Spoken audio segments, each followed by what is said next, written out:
he kicks me and says, "Oh, I'm strawmanning him." I'm like, but ever since the Right, his debate, first live. yeah. I think I tried to fit too much into my first, but and you're right. We were just talking about two different things. Hmm. That's Um, what I gathered from the debate. I mean, you guys were coming from very two different perspectives.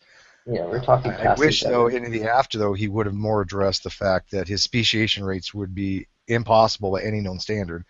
The Yeah, fact that the creationist model requires speciation rates, I mean, even creation.com admits fully that you have to have allopatric yeah, and sympatric types of speciations to occur to allow the differentials of kinds we have now. I mean, that's yeah. obvious, right? I mean, it has to be speciation.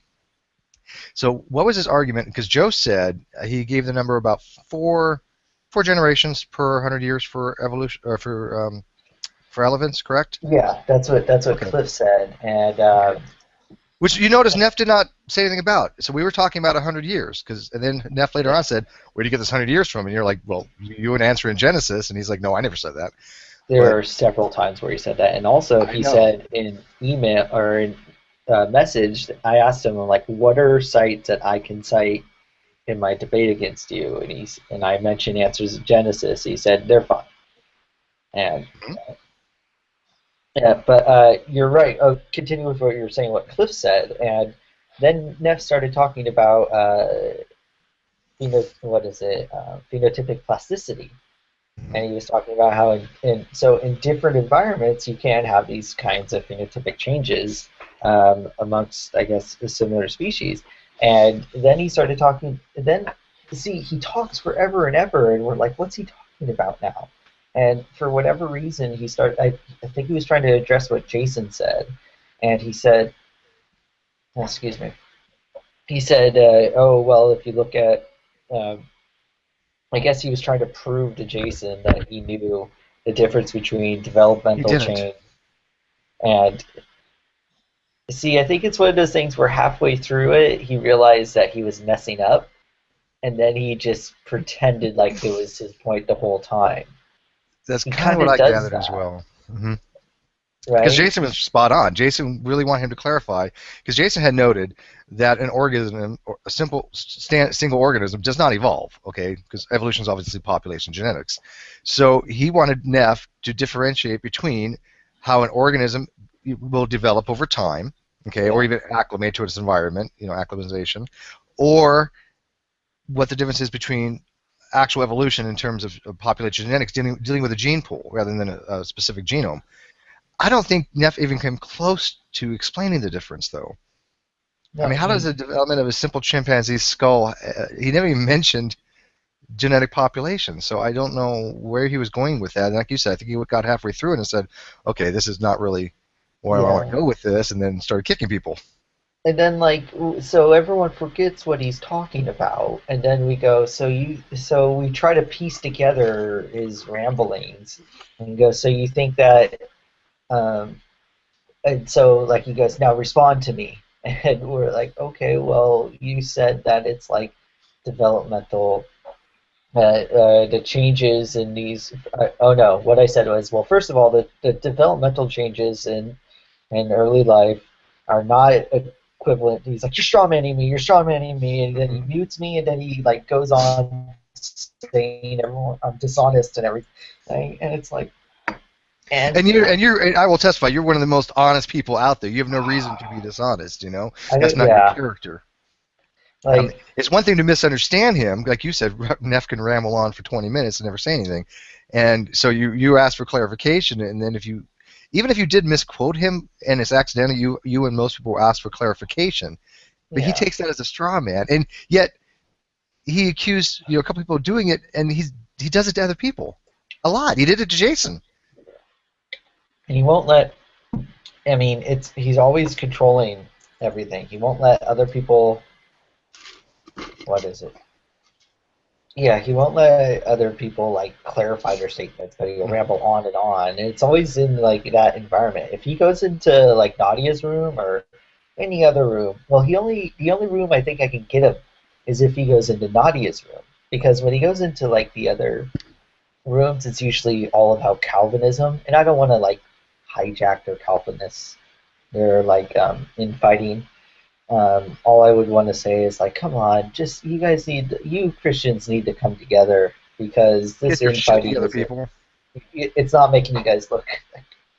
But the only time, and so you have to go into his room, you have to walk on eggshells, and you have Right, to you be got to kiss his prepared to only ass. talk for a minute. Yeah, Right. it's Because he has his fanboys, and if you don't play by his rules, and if he thinks he's looking bad, he basically has to kick people to assert his authority again, to regain as if somehow he's like correcting things when almost everything he's ever said is wrong. yeah, and like I don't know how it's not how he's gonna. I mean, this is what makes me. I don't understand his fans. Like this is again like this is the third time I think it's absolutely clear that he's making a blatant mistake, and they don't say anything. Like all those people in that chat are just like, "Yeah, you go, Neff," or like whatever. And Yeah, like when they thought that he thought who was it? I think it was Israel thought that he had definitely had one up Zine, Jason, yeah, and I'm like, no, no, he didn't. Jason was right on the money, and nowhere near did Nephilim ever get anything over on him. He totally strawmanned him and took it as a point that he was right. yeah. And I'm like, are you freaking kidding me? I mean, I was listening the entire time intently, and I don't blame Jason for getting pissed off and just. I don't know if he left or he got kicked, but it was hard to No, tell. he said the N word, and so he got I know I kicked. saw that. Well, I heard that, but I don't know if he just said that and left. Because as soon as he said it, he was gone. So I mean, either he had to leave on his own, or Neff was just waiting right by there to kick him. Yeah, I By think the he way, hey was. CJ, my friend, welcome back, my friend, my friend, my friend. Oh, he's gonna be right back. And we have Peter in here, who I'm not too familiar with. He might be. He was in message earlier, so he was in some Yeah, other hi. hangout. Can Hello. you hear me? Did you have a chance to watch Joe's and No, no, no. Nephilim's I just got debate? on the computer a few minutes ago. And It don't watch wasn't it very on the computer. entertaining. I'm sorry, Joe. It wasn't even entertaining. It wasn't that entertaining. Um, Did I even make again, sense? you made good points here and there. I think you should have pressed on certain things. For example, like when you're talking about the Paluxy River and you're talking about the I completely bring fossilization of that up. trilobite with the footprint, the Santa footprint. Okay, yeah, you said it was debunked, and it of course has been, but you didn't say why it was I debunked. didn't. Yeah, I Why they wasn't determined that prepared. there's no possible way that was a human footprint, and also you didn't ping on the fact that these really small anecdotal things should be prevalent. If the flood geology is right, they should have so many things, and yet they find one cherry pick thing. And most of these fossils and these prostolite things he was talking about, they're basically from Carbaugh and Ron Wyatt and all this other, all these Yeah, people that have been proven to be, dishonest. And I'm sorry, but if you're getting your sources from Carbaugh and then you say you want scientific evidence, I find it to be beyond disingenuous because yeah. Carl has no scientific evidence. I mean, he just looks at something and says, "Okay, this fossil looks like it should be, this, or that," but he doesn't have any evidence to back it up. I just fit too much in my opening. Um, yeah, I think one of the things I really should have focused on. I think I almost, but the thing is, even if I only focused on the the one thing I would have taken out was the first part, the geology stuff, Mm-hmm. because the rest of the stuff seems to make more sense together. But then I would have been like nothing that Neff said. Like I wouldn't have related to anything he said at all. Well, Um, I'm not sure much of what you did relate to what he was saying. I mean, his even the his whole geology, argument was even the what? even the geology stuff. A little bit of it. You know, I mean, he's so against uniformitarianism, but I don't understand why. Basically his evidence against it is this: that what he thinks we'd expect would see. He doesn't address what we do see. Yeah. And then he'd be like, well, this can only be caused by water. Well, why is that? I think And he why makes does that far more mean that it assertions than has he to be? realizes. And why does What's that that? mean it has to be rapid too? I mentioned Right. that, but like, yeah, I don't think I made anything like stick or anything. Yeah, I don't And, think anybody. Honestly, nobody won that debate. I wouldn't declare a winner. And I love you, Joe. no, no, this is what I mean. This is why I started doing this in the first place. I mean, the reason why I'm It's good debating practice. crazy, yeah, the reason why I'm debating people like Neff is so when I debate more serious people. Yeah. Neff's down here. He's at the lower echelon. So Yeah, I mean, again, like halfway through, I mean, not halfway, the very end of the last discussion, he's like, I never said that it's 100 years, and it's he like, lied. He what did did you? too. He totally agreed with when Cliff said 3 or 4 generations in 100 years. He was fine with Yeah, that. I posted the timeline several times. Hey, Black Swan, Yeah, hey Black, and what's up, bud? like Remy was like, oh, I wouldn't agree with that, and I told him like, well, you're disagreeing with the answers in Genesis, and Neff at the same time that Remy said I wouldn't agree with that, Neff was like, well, that would support my argument. And I'm like, well, okay, Remy, you disagree with answers in Genesis Mm-hmm. and Nephilim, and you didn't miss much. Black Swan, it wasn't that good. What's up, Well, Peter? still, I would like to see Neff's mutation rates and speciation rates to come up with basically you said the Asian elephant, the mastodon, the woolly mammoth, all in a period of even if it wasn't 100 years, give them a couple hundred years. It doesn't really It's matter. I mean, 500 at 4 generations per 100 years, how are you going to get that kind of diversity? And Have because we he ever does seen it, any kind of species like that? because he apparently can't listen to an argument. He was arguing all, I don't even know, like, it sounded like he was saying that's perfectly fine, and then like we've been saying, he realized that that's stupid, and then Mm-hmm. pretended like he never said it was perfectly fine to begin with. So like we spent in the after hangout, we spent like half an hour listening to him defend something that he later was like, I never said that. Mm-hmm. Is like wasted. Well, in the after hangout, I mean, literally, he would talk for I don't know 5 to 10 minutes basically, and then he would ask Yeah. you a question, and then you would start responding to the question, and then he would interrupt you every single time. Yeah, I kept on That's trying. what you believe, Joe. Well, that's what you believe. That's what you believe. And it's like, And it's like, no, this is not what we believe. This is the facts that we were trying to give you. What's and going on, guys? hey, how's Hey, it what's going? up, man? How are you? Pretty good. Hey, Did CJ. you watch? Did you watch the debate? What, G-Man or? No, No one no. watched it. He was Yeah, like yeah. Who was it? three G-Man. people watched I it. should have said I did invite G-Man to this hangout, so I don't want to talk shit about G-Man in case he drops by. But no, it was Joe's debate with Nephilimfree. Yeah, we debated the global flood. He brought mostly evidence from geology. I brought evidence a little bit from geology, a lot from history.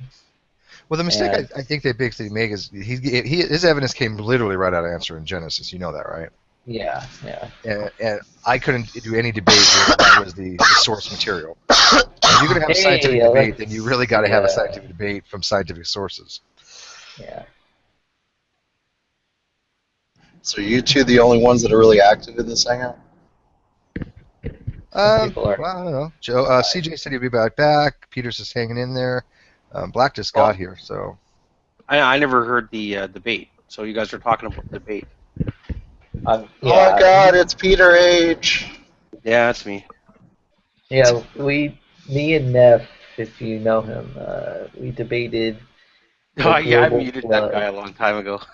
Yeah, and I'm new to Google Hangout, so I only recently found out about Neff. But I also um, I want to kind of get better at debating and stuff. So the only people who will debate someone who's never debated before are people like Neff. Um, and so I asked him to debate me on the global flood, and the among several issues is that he went the geology only route and I went the history route, like the logic and history route, and we were just speaking past each other. And I think I tried to present too much information, which only allowed me to uh, give a cursory rebuttal to the things he said. Half the theists on Google Plus just simply saying "Hi, my name is" too much information for them.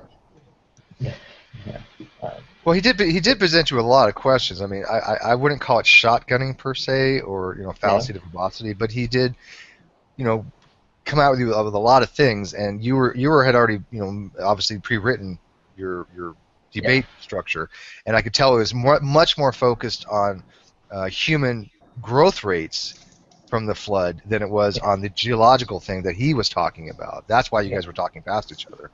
I mean, what sucks is that, I mean, we talked about the global flood, and he focused on that, and he didn't address any of the things I said. But the issue is, like, people are going to decide whether or not the debate was about one or the other. And whichever they decide, they're going to think the other one just did not address the question whatsoever. And I think a lot of people are going to think it's like, they're going to think, oh, this guy, he didn't even talk about geology. Well, see, not And even not even going into like geology or growth rates or anything like that. A simple way to defeat Noah's flood is the fact if the entire planet was underwater for an entire year, what food was there for the animals after they got out of the ark? they packed enough food for them and after the arc. I know a lot about the They had argument. picnic So. lunches. Yeah, they packed vegetarian picnic lunches too. Well, I think what they said was something to the effect that after they landed and then receded, I guess that like in 2 days they already had grassland. Don't ask me how. I'm just. I mean, it's implausible. Trust me, I agree with you. But like, there are things that you kind of can't really.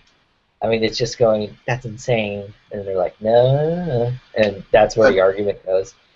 Another interesting thing is in order to cover the entire Earth, if the mountains were what we know they would have been at around that time, it would have had to essentially been a Category 5 plus hurricane over the entire Earth for 40 full days and nights. And that amount of rain would actually cause so much friction it would melt the boat. Yeah, it would. Yeah. Oh, I think the energy released from. I mean, I've seen different theories. I mean, Hovind is one like canopy theory and stuff like that. And the energy release would be immeasurable. It'd be huge. Nothing would survive. It would wipe away. Yeah. Like No matter which way. Yeah. No matter which way you're going to look at it, they're always going to refer back to supernatural. Yeah, I mean, plans. I tried to look at it from their model, and that's another thing I apparently didn't make clear enough in the debate, that I was going by the creationist model. I said, hey, according to you guys, the flood happened 4,000 years ago. According to you guys, there was only one elephant kind on the ark. According to you guys, that elephant kind produced mastodons 100 years later. But he That's the point you should have response to stuck on though, because you didn't get onto that until out in the after hangout, and I think you probably would have had the best case with just sticking with them trying to come up with a model, like you said, because your case was the four things that they didn't address, basically that creationism is an effective model, it's not simplistic, simple, it's not right. So you should have stuck on that because that would have forced him to come up with a model to have that kind of speciation.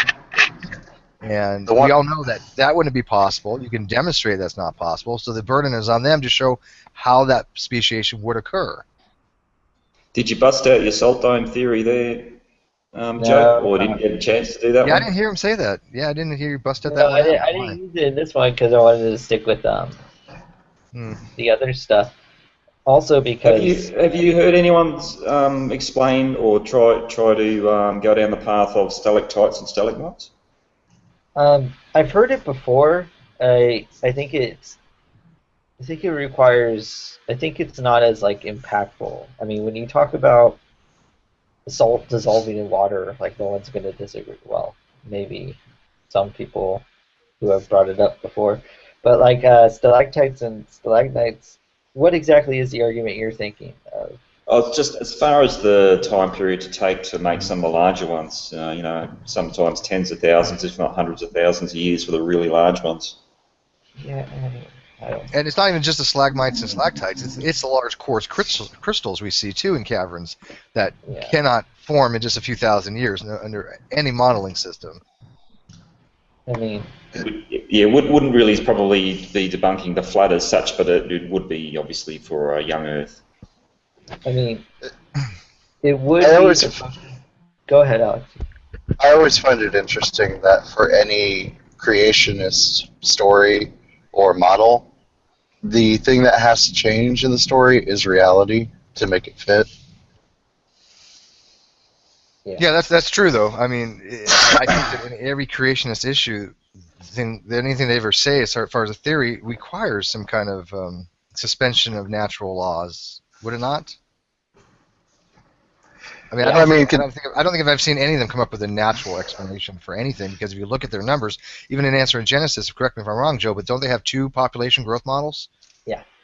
It's Yeah, either them so, or I mean, creation. I mean, it's on that potholder. The yeah, pretty sure it's newest. Answer in Genesis. I mean, that they Yeah. have to describe how the pyramids came about one way with one population model, and then Yeah. how we have 7 billion people now with a different population model. I Neither one of mentioned them that. based upon any known way to do population mechanics for population growth. And in fact, one of them. Yeah. Hang on one second. I was kidding. One of them is actually, if I remember, he's based on a guy named the Bible Scholar guy. You ever heard of him? No. He's a guy that worked out some population mathematics. I don't think he used differential equations, but the math he came out with using the same mathematics, and he admits this, that prior to the flood, the Earth had a population of 10 to 11 trillion people. Trillion people. Okay. The simple fact is, even go with populations, Adam and Eve is a statistical impossibility because there's a genetic bottlenecking. And so that obviously is false. If Adam and Eve is false, the original sin is false. Therefore, Jesus came and died for nothing, so their whole mythology falls apart right from the start. Well, their argument would be that Adam and Eve had the perfect genome, and then there's an entropic decay since then. The argument against that is, well, what the hell is a perfect genome? Well, like I said, in order to make their story fit, in order to make the story fit, reality has to change. I agree with you. Yeah. Because if Nephilim or anyone else could show me the perfect human genome, the Ubermensch, or whatever the hell, what would that even mean? He can't, and he can't show you why such speciation occurs so rapidly either. What he has to do is just like not listen to what you say, and then try to assume that now you have to nail the evolutionists and get them to explain your argument. And it's like, no, you're the one who's supposed to explain how people have super genes and are able. I mean, one of the other I mean. I need a time machine, because I'll go back in my time machine and just talk about elephants and sexually transmitted diseases. I think those are your strongest points. Yeah. That's Because, what like she said. Because I mean, if you could have gotten him to narrow that down better, but then again, like I said, when Cliff on the After Hangout had he was specifically saying 100 years, because he specifically even said there's 4 generations of elephants in 100 years, and Neff had no issue with that. And all of a sudden he's like, well, I didn't say that. Where'd you come up with this 100 years from? And you're like, well, Answers in Genesis, which we've been talking about. And at that point, you should have asked him, well, okay, well, how many generations, how many hundreds of years would it have taken? But that's pretty much what he booted you. Yeah. Neff loves to do that. It's like if you show him up, he just, oh, you're straw manning me. I won't let you do that. Boot. Yeah. If you want to have fun debating somebody, you should debate Trade Jadlow. Who? Trade Jadlow, Jadlow or something like that. Yeah, Gus had one with him the other day. Gus Ballinger had a debate with him the other day. He had one debate with me. I'm here. He had one debate with me like 4 months ago, and I utterly destroyed every single argument he had, politely, and he has refused to do a hangout with me since. What was it on? Evolution or? Basically like the universe and the formation of everything. Some kind of cosmological argument. Yeah. Well, anyways, I just got home. I'm gonna go get on my computer. I'll be back in the hangout in a minute. Right. Well, I invited some more people, so. So what's happening, people? I invited Gus too, but I don't know if he's around. What's happening in this And big wide world of Google Plus? Not much. Like I said, I just got done listening to Joe and Neff talk past each other for the last couple hours. Thought I Yeah, I would was on do a little after G-Man's show. latest one. Neff wanted an after show, but Neff's after show is either agree with me or you're gone. So I'm like, fuck that. I wasn't about to go in there. After he booted Cliff, then he booted Joe, and then Jay. Well, it was Cliff, Jason, Joe. yeah, But man, That's not how you discuss should- things. Should have seen G-Man's one today though. Man, it got intense. Really? Isaiah? No, wait a minute. I was asleep most of the day, but Isaiah had messaged me, and he said, I'm in G-Man's Hangout, and it's boring me to fuck, man. So did it get interesting? Oh no, it got intense. Like after he left, it got intense. Like whoa. Yeah, it's this guy owner, and he was hard out saying his part, and then G-Man was going backwards and forwards, and it was pretty intense, man. Probably What the second was half the of that topic, was though? really good. Oh well, it's just G-Man's G-Man Against the World on Mondays. Mm. He has that every Monday. So it was just whoever wants to jump in and say whatever. Yeah, but no, it's good. Well, Yeah. yesterday, my excitement was I was in Nadia's room for about 8 hours, and we had this gentleman come in. I'll just call him Adam, since his name was Adam. And for pretty much for 8 hours, he basically took Ocean, me, who was it? It was Nicholas, and like three or four other people. I swear to God, I have never been misquoted or had words put in my mouth more often than I ever had in this hangout. And Ocean did as well. It was like 20 times. He basically saying something that we never said. And he basically was just trying to get this point across that somehow by not allowing certain people to speak at universities, it's a violation of free speech. But his position was that if people protest the speaker and the students say we don't want the speaker to be here, his position was we cannot allow that. We can't allow the free speech of the students since we have to allow free speech for the speaker. I'm like, so you're silencing one group to allow another group to talk, and you think that's a position that's not contradictory of itself? It was insane, dude. It was crazy. You got to watch Nelly's last hangout. Yeah, I mean, how do you stifle one group and say it's not, and so. say it's a freedom of speech issue? I don't know. I know. Were you there with Black? I don't remember. Yeah, I was watching from the outside. I came in for a bit and then I left again. But I know that he was about the Charlie Hebdo cover. Ocean was explaining how it was how he thought that the covers were. Let me get this right. He thought that the covers We're racist. Five of the covers were pretty much racist and basically like putting that stereotype of them on the cover. So and then it sort of progressed from there. And I think he had something against social justice warriors as well. Right, which is fine. I'm not a big fan of them either. But then he was accusing Ocean and me to being social justice warriors. I'm like, are you out of your mind? Like, how do you get that? Do I ever come across as a social justice warrior? I think well, he got a bee in his bonnet from the start, and that's he tried to correct or tried to build his argument after that, and it just kept slapping him in the face. Really, just kept getting off track. Yeah, it was pretty brutal. He's quoting everyone. I had this hang up so Nephilim could, Joe could discuss his debate with Nephilim. There he is. Well, it seems like no one saw it, which is understandable. But like, it also seems like, basically, guys, we already discussed the things that you thought I did well, and those are the things I'll definitely push forward if I ever do another debate with him. I think you should go from the evolution side. I mean, you could obviously do the geology side, but the problem is that Nephilim has had geology explained to him. I think it was that Judy, the PhD, Fiona. A few other people have explained why his geology is wrong.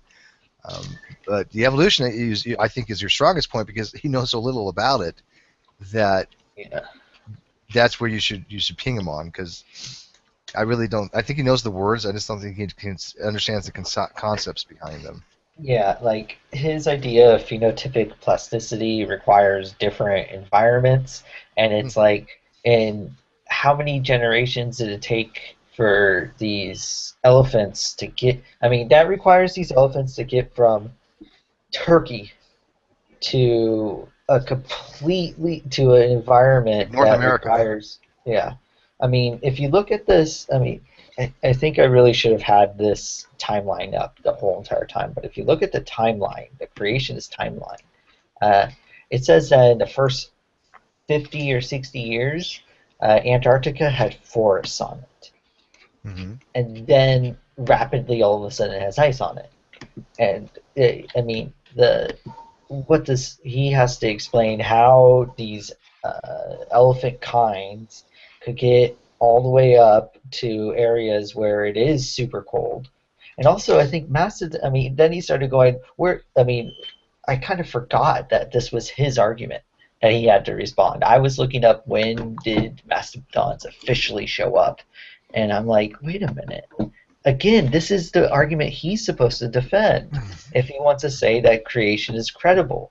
Because his, and then he's like, nope, now I realize that that's very stupid. I'm not going to support answers in Genesis. Yeah, because the So, answers in Genesis is the one that said that mastodons existed Yeah. prior to what, the African elephant See, that's the other thing. and It woolly never mammoths. mentions African elephant. For sure Okay, so when did existed the before mastodons the. automatically appear? Yeah, they appear 100 years after the flood. Okay, so in Mastodon. 100 years, okay, which we had said before, Yeah. consider that to be, we'll consider 4 generations. I'll go with Cliff's number on that Yeah. one. So in 4 generations, they went from whatever species he calls elephant on the or kind on the ark Yeah. to a mastodon. So his argument, I think he said something like, well, maybe the original one was more like a mastodon, right? Yeah. And But it's I like, think genetically and in the phenotype of the typical phylogeny of the trees, they're I don't think that they do they? I mean, they come in before or after the woolly mammoth. mastodons come in first, and then it actually would make sense, but then it doesn't make sense that it would that there's no mention of the African elephant, because Elephant. African elephant does, and then then he went off in how they're not that much different, and Well, they it's are like considerably different. I mean, they are, yeah, woolly mammoth's like 45,000 years, right? And then you have, like you said, you have the tusk difference, I mean, you showed the orientation of the tusk, the type of fur, the distribution of the fur. There's a lot of factors. He just saying, oh well, they both have fur. Well, so freaking what? That's the only thing he said, and then it's like, again, look, how can these get all the way in North America as well at that time? There's no way. I mean, and then he's all like, well, Volcano blew up and shot them over there. yeah, and then yeah, and then like the other thing, he's like, look at Chihuahuas, they managed in 50 years to, and I'm That like, was the dumbest thing I've ever heard. so people were artificially breeding Right. these elephants, and he's like, oh no, that's a straw man. He got like a. That's not a straw man, because that would be his. That's what If he said it, which he did, that we got Chihuahuas in 50 Yeah. years, that's called artificial selection. That's where we have breeding. So Yeah. he's essentially saying that that's what happened with the mastodons and whatever came off the ark. Yeah. I mean, he just in the debate, he just like was like, I don't have to explain how that is, because there were kinds on the ark, and like he just blew past. I'm like, look, the ark only had. I didn't. Yeah, I should have a few like more stronger arguments and focus more on reacting to what he said. I don't know. Whatever. I had you mentioned chihuahuas there, Stephen, and reminded me of the little debate I was having with Matt yesterday or the day before. He was talking about German shepherds and chihuahuas and what would survive, out in the wild. And I was trying to explain to him it would depend on the environment that they were in, and and he kept saying fittest, like survival of the fittest and all this sort of stuff. Right, taking it as the organism themselves rather than the gene. And I said, well, can you define fittest for me? Can you just give me your definition of fittest? And he says, best fitted to the environment. So Yeah, but he's using they take that as they take it as the organism as a whole, which one's stronger, which one's faster. And they don't realize it has to do with the genome itself. It has to do with the traits that are manifest from the genes. That's which that's one's not more too adapted to their bad. environment. What I he don't know how you said. screw that one up so much. Well, I don't know. What he said isn't too bad. There's a lot more to it. I but mean, he was it's Yeah, like complaining of the word but I think it's kind of fittest and indescriptive. fittest. it's very indescriptive. You're right. You're Yeah, right. But it's because it better could than mean him either one. saying whoever defeats the weak or something silly like that. BRB again. I need to get food. Yeah, I don't think it really shows an understanding whether it's not just like who's the bigger badass. It's whatever genome is able to adapt to the environment and any selective pressures. Right, Yeah. CJ? What's that? So I was sort of looking at some pictures. My bad. I was listening, but CJ, our Christian evolutionist. Kiwi by the sound of it too. Oh, I better not talk about the bloody oh, rugby. oh, straight up, you actually said Kiwi though. I respect that because I've been told I'm a South African. I'm an Aussie. I'm a Brit from Britain. Yeah, but I haven't actually been told that I'm New Zealander yet. So you're the first one. So thank you. Yay. My rest of my folks are Kiwi, so I was born in Australia, so that's pretty much how I know. See, I can tell. You guys are almost neighbors. Yeah, only 5,000-6,000 k's separating. Yeah. Yeah. What's 2.5 that? hours You walk, to Brisbane from here. Oh, I'm on the west coast, so a bit further. Are you in Perth? Up in Broome, up in north coast. Oh yeah. go get a puddle jumper, and you can have lunch with him sometime tomorrow. They call it the ditch, over the ditch. Yeah. Yeah. So. Yeah, we won't talk about the rugby, so yeah, we'll just leave it. I support the All Blacks obviously because of the All Blacks, but I don't get into it. I don't. I'm like, if everyone else gets into it, why do I need to? Just, I'm more into my Google Plus Hangouts with such friends as Steve and Joe and such like-minded individuals such as them. This one's starting late. I'm sorry. This was a last minute just throw together because I couldn't get a hold of Joe because he didn't answer me, and then he went into Nephilim's. He went into Nephilim's, or he went into Nadia's, and then I had finally got a hold. This is a pity party. It is. Yay. No, you guys did fine. I mean, I just didn't think it went anywhere, but I think it's good practice. That's the auspice thing. Yeah, I would never do them. I got more balls than I got, buddy, because I would never do a formal hangout. Because one, I don't like the structure, and two, it's just not. I don't find it to be productive. I just like to have an engaged conversation. 10 minutes is too, I've been wanting to do the classic 20 minutes, 15 minutes, 10 minutes, 5-minute thing, but you didn't seem up for that. And you should have had your own stopwatch. You kept asking, how much time have I got? Yeah. But well, because I kept on wanting to try to drive the point home that he wasn't fitting into what a good explanatory model is for the evidence. You made your point on that one. I mean, you really did. He did. Okay. Yeah, well, because he didn't have any explanatory powers. He didn't have any predictive powers or explanatory things whatsoever. I mean, a creationist model just doesn't work. That's the whole thing that you got to hound on. It doesn't have anything that you mentioned. There's no scientific evidence to support it of any kind. Everything he has is this little anecdotal crap that he gets off of AIG.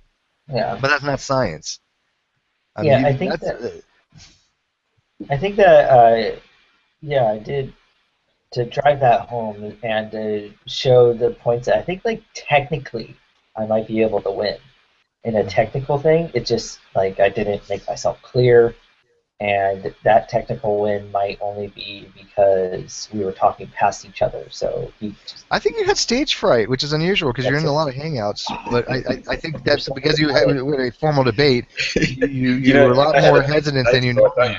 You got to imagine everyone. I was quite surprised by because you were naturally you're a lot more fluid and eloquent than I am in speech because I'm not. I never have claimed to be, but you are, and I thought you'd be like that, and it just didn't flow as well as I thought it would have. I think this is just an issue with me preparing speeches like this. I think I try to prepare them in like the formal structures of people who I think are successful at debating, and it's trying to do something that I don't do. And I think that's where I get nervous, and that's where I get like hesitant in my delivery and everything. I need to just be more. I need to do it the way I talk. Um, but Yeah, you just be know, assertive, be positive, be aggressive. I need to, but I Be a need to flat like. earther. There you go. Be a flat earther. Satellites don't exist. We never went to the moon. You people are fucking idiots if you think the Earth is spherical. It's a ball Well, of. actually, I haven't heard Commando and Nephilim go at it. That'd be an interesting debate. Oh, yeah, Commando. We talked to Commando last night. I mean, him and Nephilim, Commando telling Nephilim it's all a hologram. yeah, and that basically, I love this one though. The horoscopes are the roadmap to salvation, I guess. The way to understand a universe is through astrology. I've never quite heard that before. He just talks really fast, but he's always nice, and he has a good sense of. Oh, I humor like about him. No, dude, if he can be consistent and he just, whatever he comes up with, it's creative. I like that. But when I'm asked, well, why don't you believe it? It's like, well, because I don't believe it. I don't believe in astrology for one, and second of all, I don't take the holographic principle to mean the way he does. And there's just he might have a consistent, internally consistent paradigm of his worldview, but it's not mine, and I don't accept any of his premises. Doesn't astrology? What's up, Gus? Apart? Hey, Gus. How you doing, man? Doesn't it fall apart once you remember there's a 13th constellation? Well, and the precession, and the fact, the 2,000-year mark, and also the fact that we have discovered how many 400, 500, 600 planets since the development of horoscopes, and since gravity is infinite, why don't we take any of them into account? What's so special about our own planets? They've never been able to tell me what is special about our planets that is different from any other planet in this, because we didn't know planets existed extrasolar than 20 years ago, maybe, give or take. It hasn't been that long. Yeah. No question. Gus, did you watch Joe?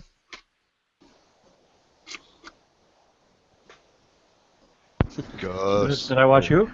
Did you watch Joe and Nephilim's debate? Just curious. I had a debate with Nephilim. Oh, I only listen to Nephilim when I need to go to sleep.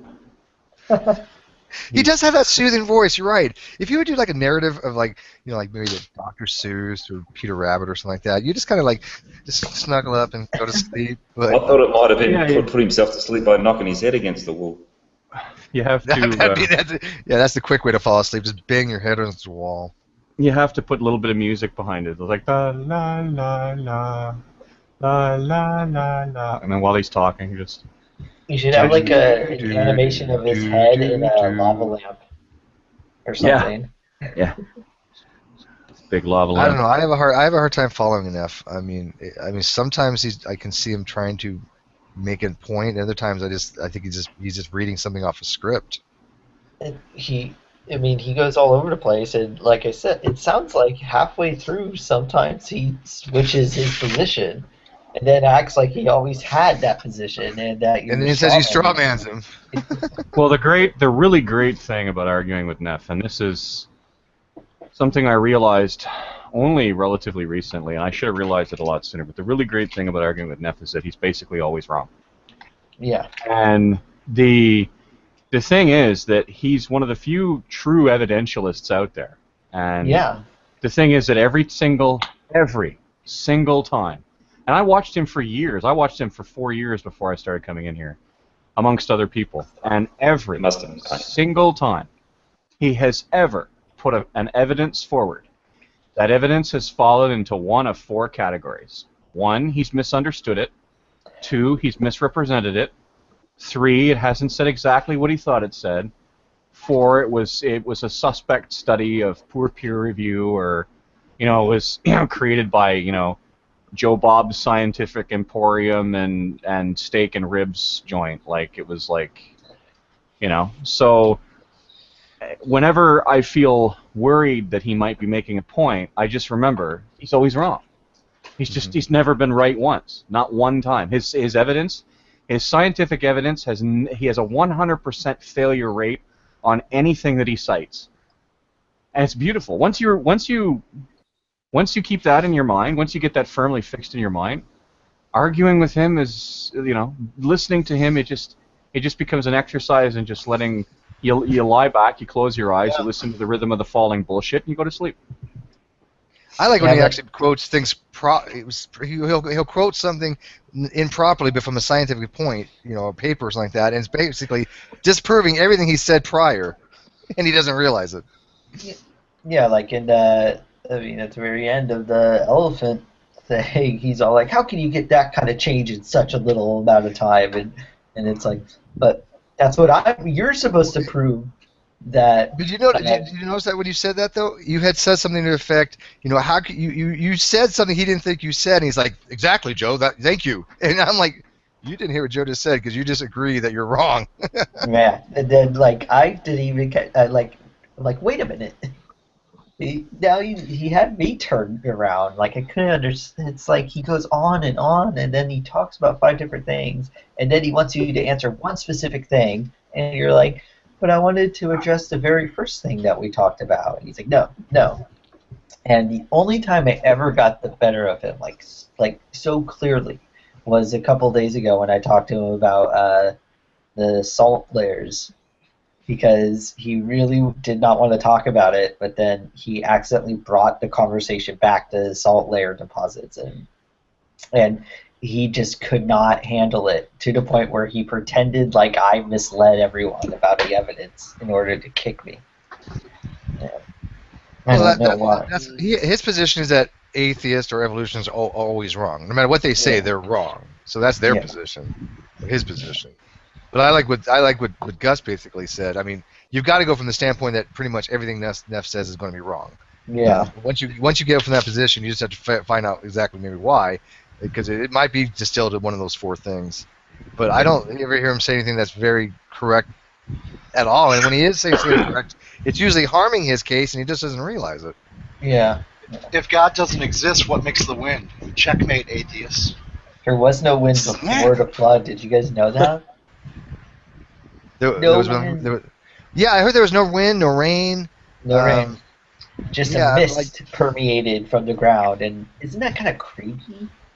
Well, who was it that said they have to have some kind of supernatural causation somewhere down the line? I think it was Alexia. Yeah, they have to change reality to make it fit. Change reality, right?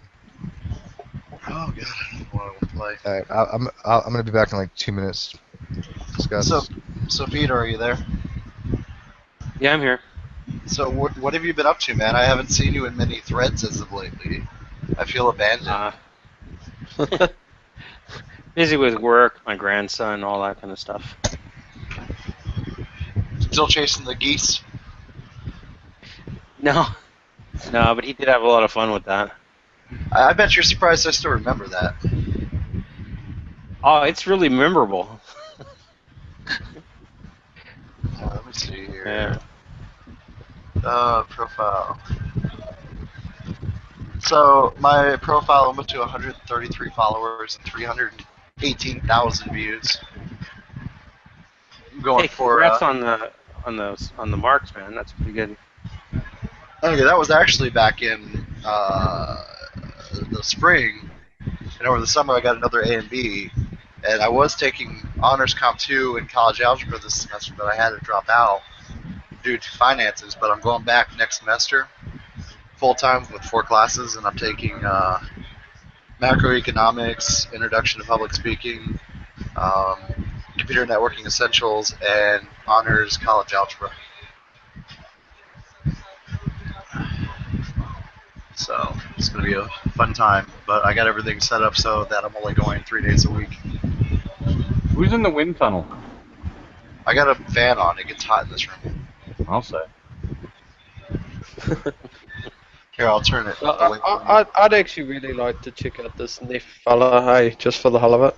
Just actually. No, what? You don't know? You've never been in Neff's Hangouts or had him in Audi's room with you? Really? You take up too much. I'm envious of you. Seriously. I don't even know who the hell he is. He is Nephilim is one of the OGs around here. He's been around for quite a while, and he has a very specific treatment he puts on you. and it's one that produces a very specific set of results, and he basically sets things up so that you either play his game or you get kicked out. So what in is 5 minutes, he kicked out 3 people. Yeah. Well, what was it, maybe 10 minutes at the most? I mean, he kicked out Cliff after Cliff showed him to be an idiot. And then Jason, when he basically thought that he got one over on Jason when Jason was absolutely right. And then he finally got Joe, which is unusual. Joe's usually the first to go, so I applaud you there, Joe. You hung in there longer than most times. Hey, Joe. So what is he actually? Is he? He's Is a he a younger Christian? Creationist? He's a Christian. He's a Christian. He's a But what does a Christian mean? I mean, honestly, there's like means he follows Christ. He's one of those many people who, in whatever way, shape, or means, he follows Christ. He's not one of So the fun does he- Calvinists does- that we talked to the other night, Gus. He's what? He doesn't like the Calvinists that we were No, talking about. that's one thing about Nephilim. If you're looking for an ally in a fight against Calvinists, he's definitely your man. And He- I told the Calvinists, I'm like, anytime you want someone to come in and be on your side against Neff, I'm I'll down take to the go guy on in. the side just to sit in Right. that. Because I like Russ. All those Calvinists are nice to talk to. Like, Okay, this is gonna I sound go down with them all. but what is a Calvinist? Oh, wow. they think they Geez, believe in that free. might be beyond the scope of a. I think. Well, I in a think nutshell, just look up 5-point Calvinism. Or just Yeah. look up Very strongly Basically, deterministic. 5-point Calvinism. You suck. God hates you. God's mean. Tough titty, and suck it up. I think Yeah, that's basically that's kind of like it in a nutshell. why God is we're not mean, almost- deity. 5 He points. only had a few Calvinism right there. elite people, the elect, that Yeah. he said are going to be saved prior to our existence. So no matter what you do, you're screwed anyways. I mean, That's either your text. you're saved or not. So- There's no free will. It's all predetermined. It's a very hard who's position. to Wait. understand. So you believe we have free will, right? They don't. No, I'm saying you. Yeah. Me? Or I believe in the basic part of free will. Yeah, I mean there are some biological people that come up with neurology that can make very good arguments against free will, but I don't think that's where the Calvinists get their argument against free will you're a from. predeterminist. That's a it's Predeterminist. it's If I very have- different. Yeah, If I have free will, does that mean I have the free will not to have free will? Yes. you don't have a choice. Yes. You can hand over your decision-making powers to someone or something else. Peter, I give my decision-making powers to you. Rock and roll. Amen. Anytime somebody wants to Peter is your deity now. Anytime somebody wants to give their decision-making powers to me, I'm all for that. Of course, the first thing I'm going to do is give you your decision-making powers back, which might make things a little bit awkward. But I make no apologies for that. That might result in some kind of infinite regression issue. There might be a regression thing going on there.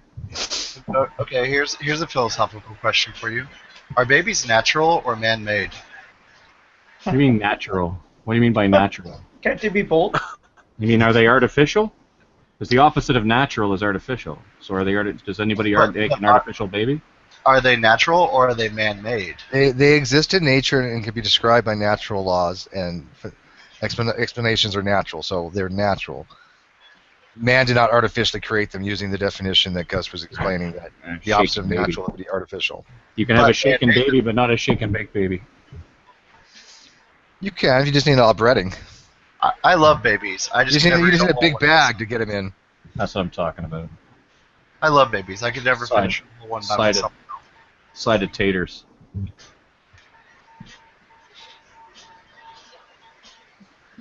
And Would that there's be a type galan- of venison? All right, CJ, the link I posted, by the way, that's me actually doing very well against Neff. It was on. Yeah, I clicked on it, so I'm gonna watch that at some point, man. I really do need to watch that to get an but- understanding. So, what I Yeah. was gonna ask is, so Neff, you stated, I think it was you, Gus, that mentioned that he's a Christian. He labels himself as a Christian.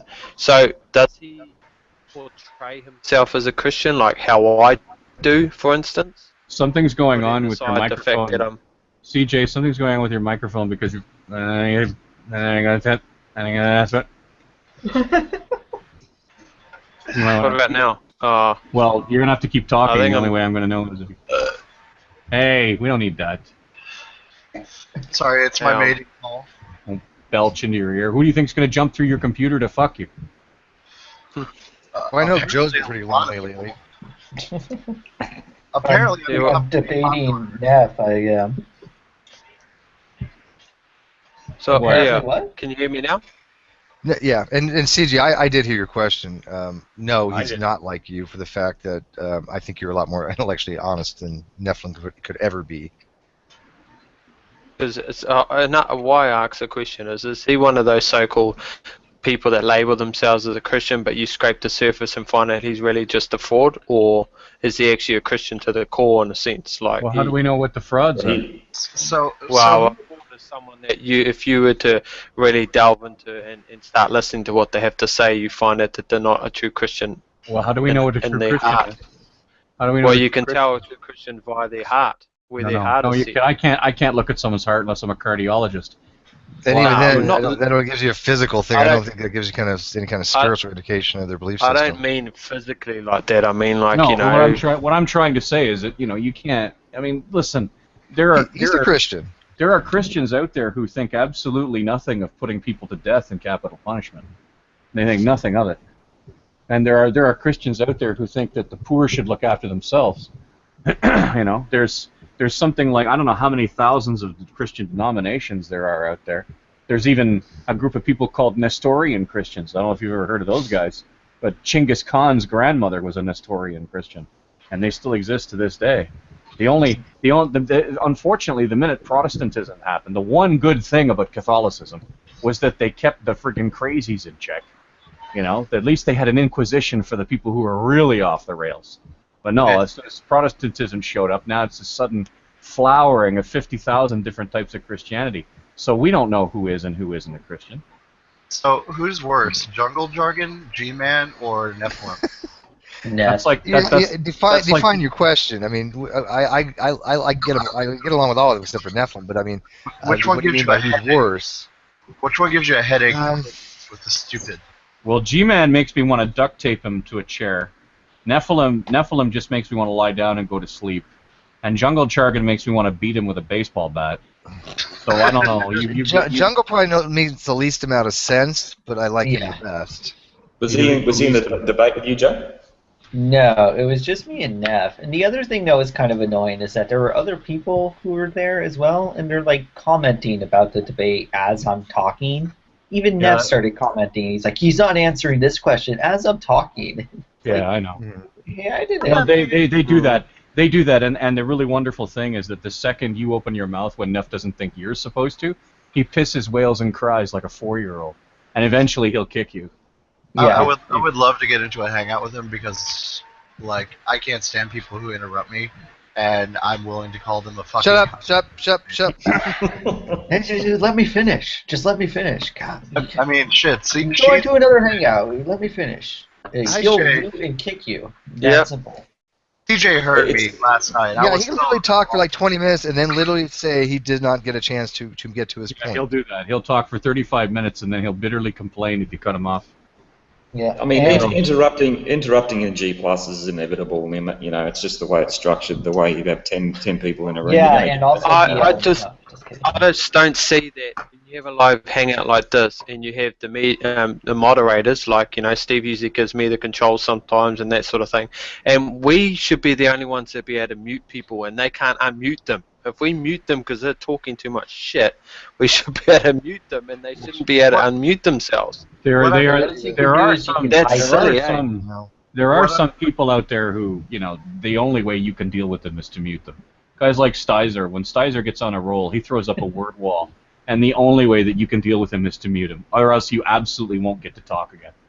Well, the thing I mean by interrupting is when I'm like trying to say something and they've asked me a question, I'm trying to answer it, and every like third word they open their mouth, and it's like, dude, shut your fucking mouth. And, Christians are famous for that. Well, that's what he did. That's exactly what he did to Joe, though. Literally, what you just said is exactly what happened Yeah. Jujo, and when he was hanging out with Nephilim. Yeah, And but God help you if you do the same thing back, though. God help you. You're absolutely, the worst form of life. You heard me last night, right? Yeah. I don't put up with that shit. Oh. Me and Alex ended up having our own little discussion afterwards, just me and him, and we were just talking about how hard out it got, man. Like, seriously, it's just like, whoa. It's Whoever said they don't put up with that Dragon's shit. bad for it, though, eh? Whoever said they don't put up with that shit, I got two pieces of advice for you. If you're not in your own room or you don't have access to the mod controls, I suggest you learn how to live with it because it's a reality around here. Mm-hmm. Oh, yeah, definitely. True. Here's the whole thing for me. I don't give a fuck whether I'm there or not. I really don't. And if they piss me off enough, I'll just go tell them to go fuck themselves and leave. Oh, that's pretty standard. That's exactly what Jason did. Jason finally got enough. You didn't invent the tactic, trust me. And he basically said, what did Jason? I also use the word that Jason used, but he's basically had enough. Said a vulgarity and was done with it because it's like. Then they try to use that against him. He uttered a word not found in the King James Bible and exited stage left even. No, I mean, I think he pissed Jason off. I invited him in here because I wanted to talk to him, but yeah, he was just way out there with Jason because Jason was making very valid points and he kept asking him Nephilim questions, and Nephilim completely was talking about something so tangential to not even be relevant to the question. Well, Jason just needs to grow up a little, though, because he's very smart, but he just gets too angry, and then he gets into being provocative. He deliberately goes in there being provocative just to try and, I guess, get the others all revved up, and hopefully, I think he tries to get them into making mistakes that way. You mean try to get him flustered? Exactly, yeah. Who, Nephilim does this? No, Jason. Jason. I don't know if I know Jason. Zine. He goes by, yeah. He's like Paul's ego's best friend. It's possible. I mean, I've only met Paul's ego once or twice. One debate, many circles. But the first time I met you, Gus, that was in G-Man's Hangout, and Paul's ego was in there. Oh, yeah, that's right, he was, and and then he left, and then G-Man and I went at it, and then G-Man kicked me out. That's how you know you're doing well against G-Man, is when he kicks you out. Hell, I've actually gotten G-Man to block me and refuse to accept me into his hangouts before. Well, you're doing really well against G-Man, then. It took him that's like a badge. You can wear like a little ribbon or something at that point. Totally. But I took on G-Man and survived. The hangout where I actually met CJ was one of G-Man's hangouts, and I tried my best to be as polite as I could. Yeah, but he's one of those people that he behaves like a ruffian, and then he expects people to respect him, and ultimately you just can't anymore, he throws you out. Well, like I said, if somebody asks me a question and then every third word I try to get in to actually answer it, they interrupt me.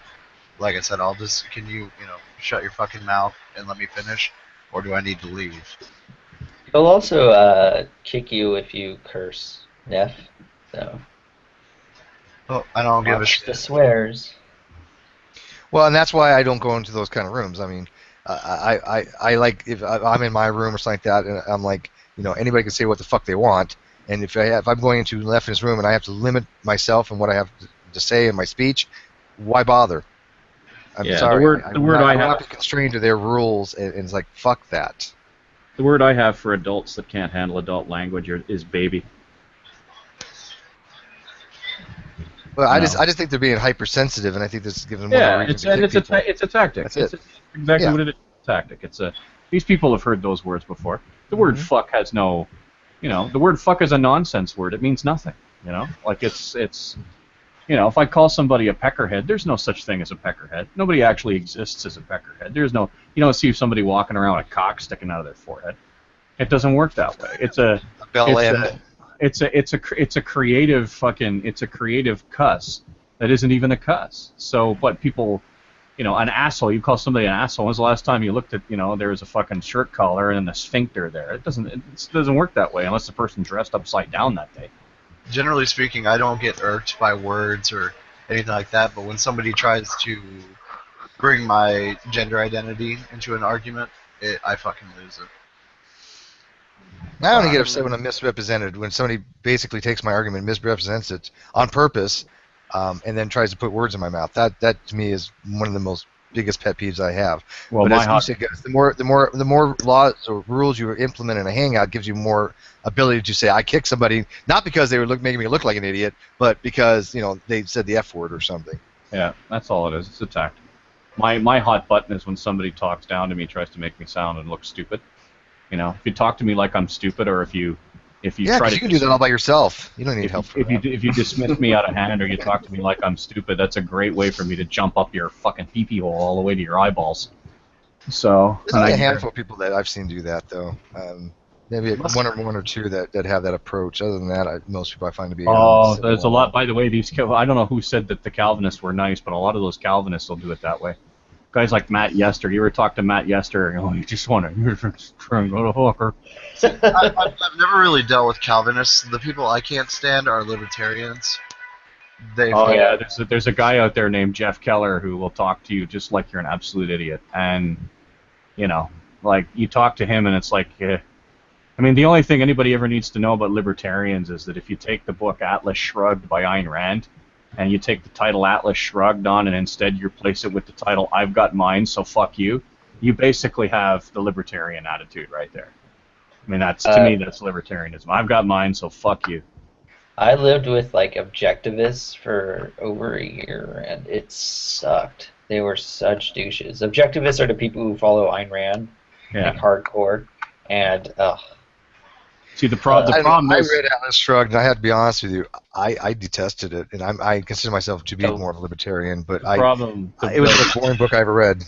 That's for the people who could call themselves collectivists. The problem is that Ayn Rand wasn't a collectivist. She was a fucking sociopath.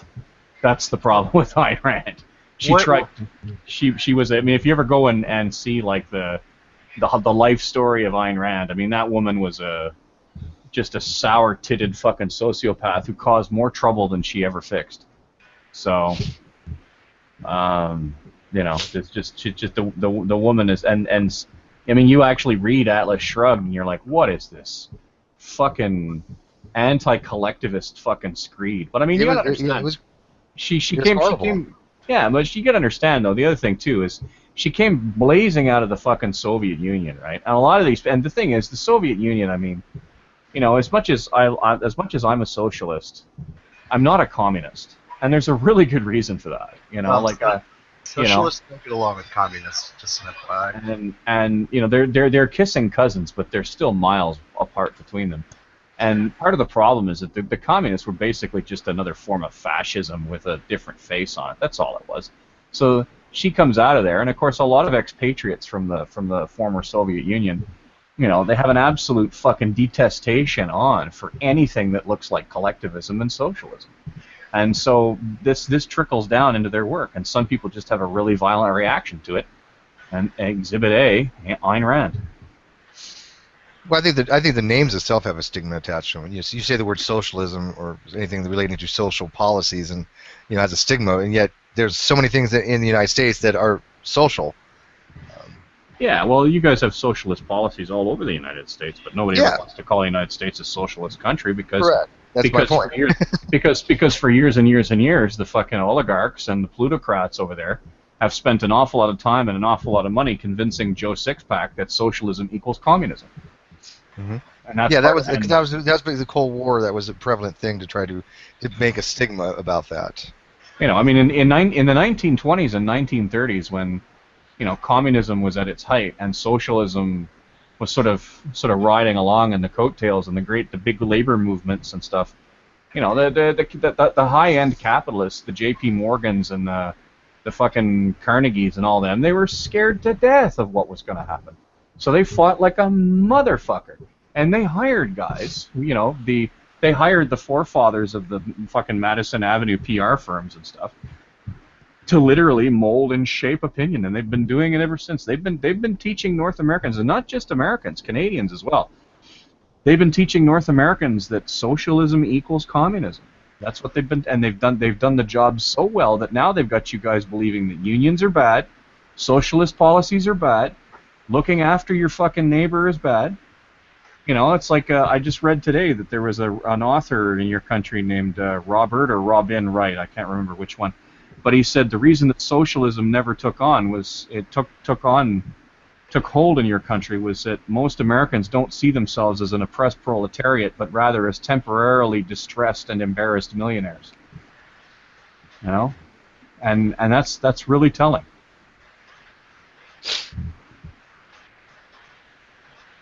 But in order for a capitalist system to work, somebody somewhere basically has to work for next to nothing. Like we haven't found a way to do it otherwise. I wish we would. Obviously, you know, and that kind of system, it's inherently exploitative. You know, and it can't last forever. Most of the entry level and the low paying jobs were only meant to be entry level for a reason, not something you can actually exist upon. But there's been a huge push to having a huge increase on those minimum level positions. Like McDonald's is like $15-something an hour, and I'm like, are you kidding me? The amount of inflation we've had since then is ridiculous. I mean, it used to be a dollar menu was $1. Now go look at the dollar menu in America, and there's nothing freaking $1. Well, see, the thing is, though, with the fact that a college education you used to be able to afford on a job like McDonald's, nowadays it's so much more expensive to be able to go to school, it's not even funny. So the only job they can really do is McDonald's or something similar to that, and it's extremely hard to get yourself into a position to do something more, and you cannot live on a McDonald's or a Walmart wage. I mean, you just literally cannot do it. Well, you can't. Certainly, you not go to school and live on it. No, I think you can probably live on it bare minimum for just like rent and food. I don't think you'd ever get ahead. Not a Walmart wage. No. Well, I don't know what Walmart's paying. Because the vast majority of states that Walmart operates in, the big thing with Walmart isn't that they necessarily pay you low. It's that they give you barely any hours.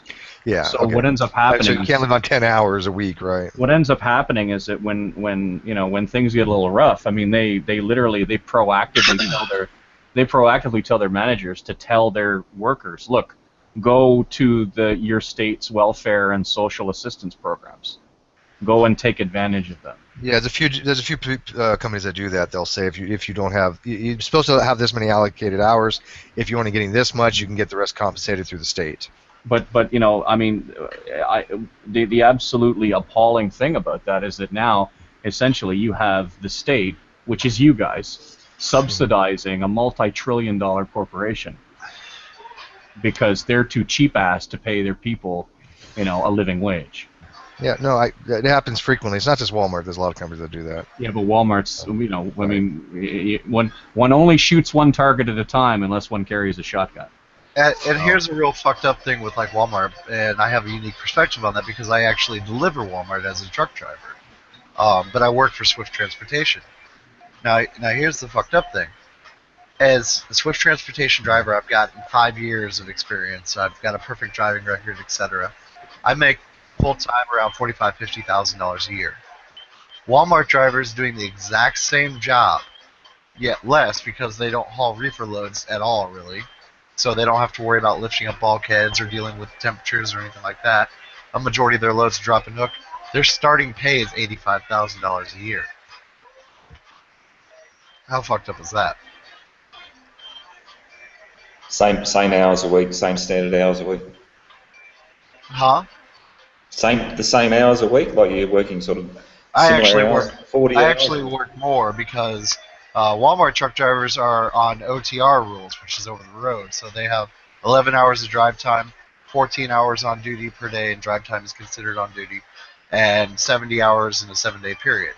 I get 12 hours of drive time, 16 hours of on duty, and 80 hours in an 8-day period. So I actually work even more, and I still get paid less. Hmm.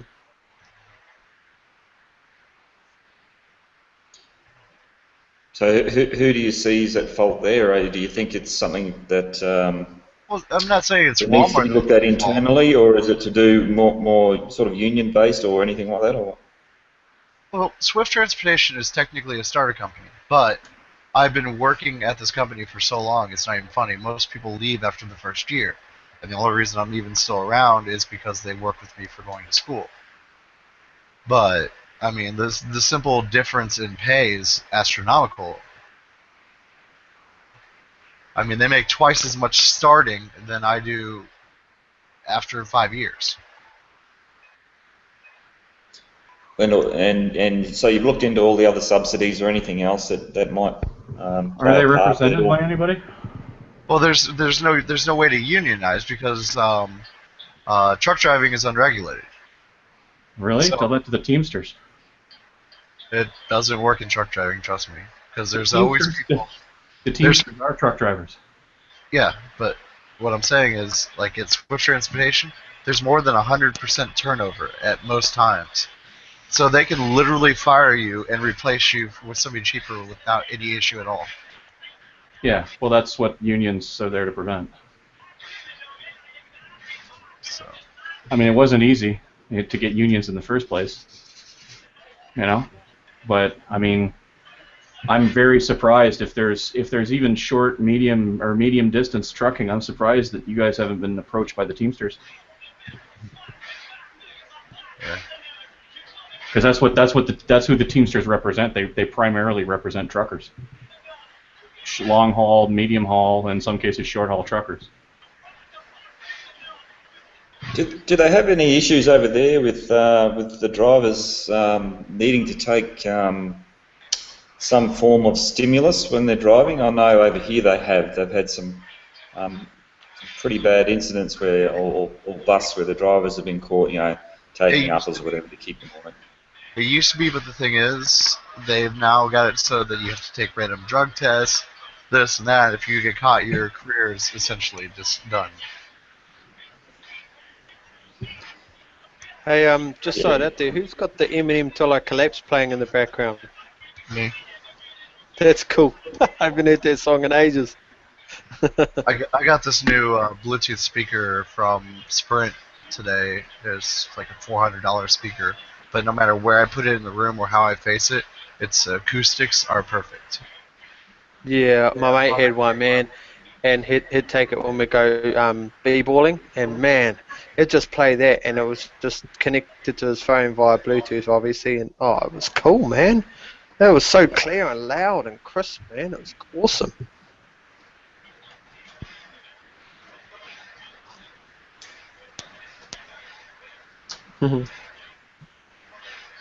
Yeah, with the truck drivers over here, because of the long distances they drive, often they're doing 2,000, 3,000 k hauls within a fairly short period of time. They're having to, a lot of them are having to take drugs to sort of to meet the deadlines that they're set for them. But, the same sort of thing happens though, where occasionally they'll have a raid where they test them or whatever, and from time to time they get caught out. But it's a shame that it sort of tended to go that way because the deadlines were so fucking short. Oh, yeah, this is what happens when you let the free market just take care of everything. And mind you, Gus, these things are bloody. You're talking triple trailers, so over 50 meters long, and they're talking about going another trailer now, so they be 4 trailers long. Oh yeah. It's not like they're driving a little tiny fucking drop-off truck. These are massive semis, with fucking big loads on.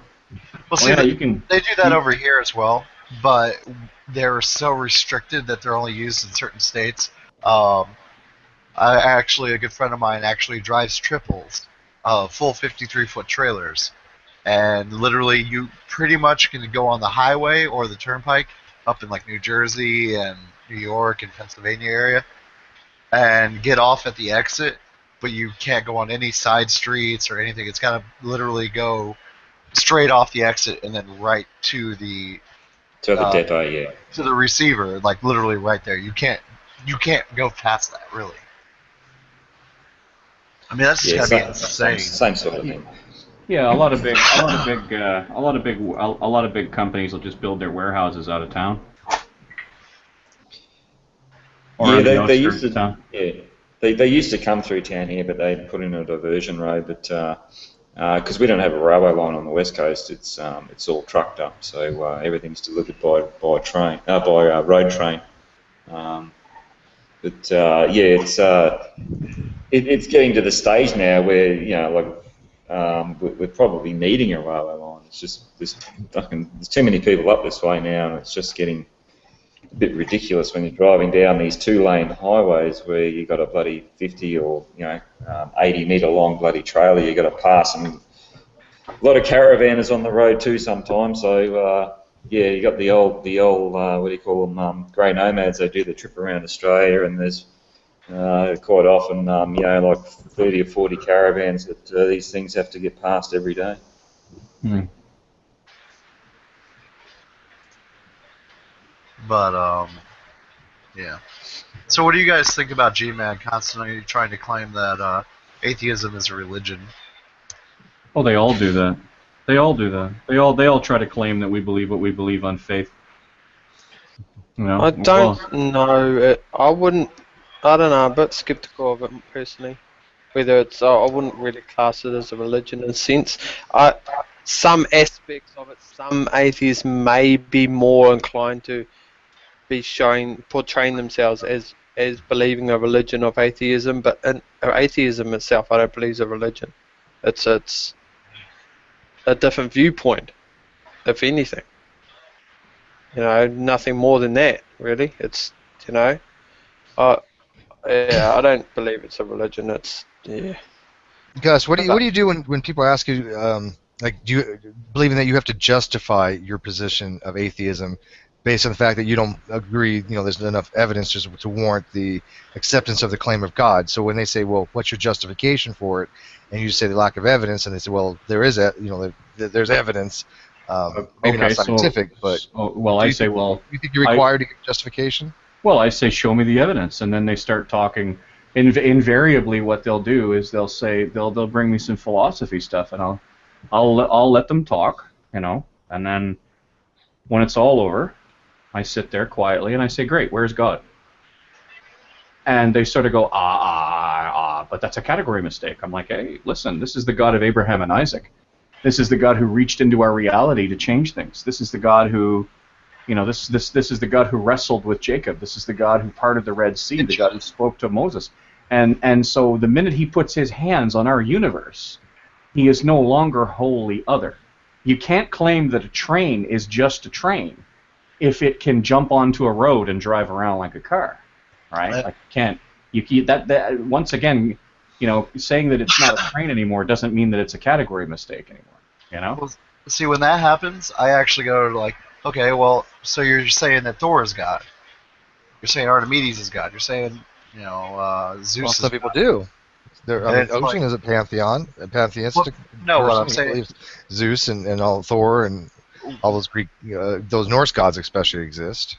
What I mean when I say that is like, your evidence is so weak that I can literally apply it to any god of any name, and it holds the exact same weight. So that doesn't prove anything in the end. Well, the really good apologist keeps you justifying you. The really good apologist forces you to keep justifying you. And the first big mistake a lot of people make when arguing with Christian apologists is allowing the burden of proof to be shifted. They allow the burden of proof to be shifted. The burden of proof is always on the person making the claim. Always, always, always, always, always. It is always on the person making the claim. It is never on the person choosing not to believe the claim. And you're choosing not to believe the claim. You're not necessarily refuting the claim. You're choosing not to believe the claim. And once you get that set up, the ball is now in their court. So you don't. I mean, from a philosophical standpoint, if somebody says, well, I just don't think you met your burden of proof, I don't accept your claim, and I usually go to a specific deity, because being agnostic, I don't think the term God is well defined when people use in their arguments. 'Cause like you said, which God? But if for example, somebody's promoting their young Earth creationism and they're using that deity as a deity that would use young Earth creationism, if I say, well, I don't see any evidence for young Earth creationism, I don't accept the claim of a deity that existed, that created the Earth 6,000 years ago, do you think that I am justified in saying that? Just I don't have enough evidence just to warrant the conclusion of the belief? Because they're like, well, you need to justify your rejection of the claim. I'm like, no, why would I need to justify my... Why would I need to reject? Yeah, that's what I've said. I was like, why do I have to justify a rejection? I only have to justify an assertion, correct? See, now the other backflip that an apologist will do is he will often, and Matt Slick is very good at this. He'll say that there's a difference between evidence and proof, right? Because what he will claim is that he can pile all the evidence that he wants at your feet, but you simply will choose to not to believe it because you love your sin. Right? Like an awful lot of what the apologist will do is essentially tell you what you're thinking. Mm-hmm. And then when you when you say, hey, you can't tell me what I'm thinking, he'll back off, he'll hold up the Bible, hide behind it, go, hey, it's not me, sir. It's right. It's Romans 1, what is it, Romans 1:21 or something? 1:25. Romans 1:25. Yeah, so I mean, but again, what does that mean to somebody who doesn't accept that to begin with? Absolutely. I mean, that's the problem. You look at him and you say, great, where's God? And he stammers again. And he says, well, I can't prove God to you empirically. You reach out, shake his hand, say, thank you very much. You want to know a question? But then they say you're a science fanatic, or scientist, or let them say what they want to say. But I'm like, okay, I don't have enough empirical evidence. Sorry, I reject. Let them say what they want to say about you. Lord knows we've said worse about Christians. To be fair, you want to know something that really stirs off their game is when they try to bring up the moral argument. And then you go on a tangent. Well, what gives God the right to make what is right and wrong? Their answer to that is that He's God. Okay, and that doesn't answer. I'm just saying what I would say to him. That doesn't answer why he gets to choose and what he decides. But can the potter not decide to make two vessels, one for excellent use and one for one for common use? And wherefore then should the vessel made for common use look at God and say, why didst thou make me so? But then I could also rebuttal that with, does the potter get to decide what I do with the pot, irregardless? Irregardless isn't a word. Don't use that. Yeah. Regardless. Just regardless. Good. And I'm sorry, I don't mean to be... But you know what I'm saying. If I have the pot... It's either irrelevant or regardless. People conflate... They do it like a... In the analogy, buddy, you're the vessel. You're the clay pot. And what they're trying to say is that since God made you, He has the right to decide what to do with you and all of the pots that He makes. Where I usually hammer away against that point is I say, no, He doesn't, because we're not pots. And then that usually causes a little bit of, but God made everything. Doesn't He have the right to? And then you just go, no, He doesn't. No, He can't do anything. Not and claim to be and claim to be kind, benevolent, and generous. Because I mean, there are Calvinists, and by the way, the whole clay pots thing, that's a big Calvinist thing. Calvinists basically believe that God loves some people and doesn't love others.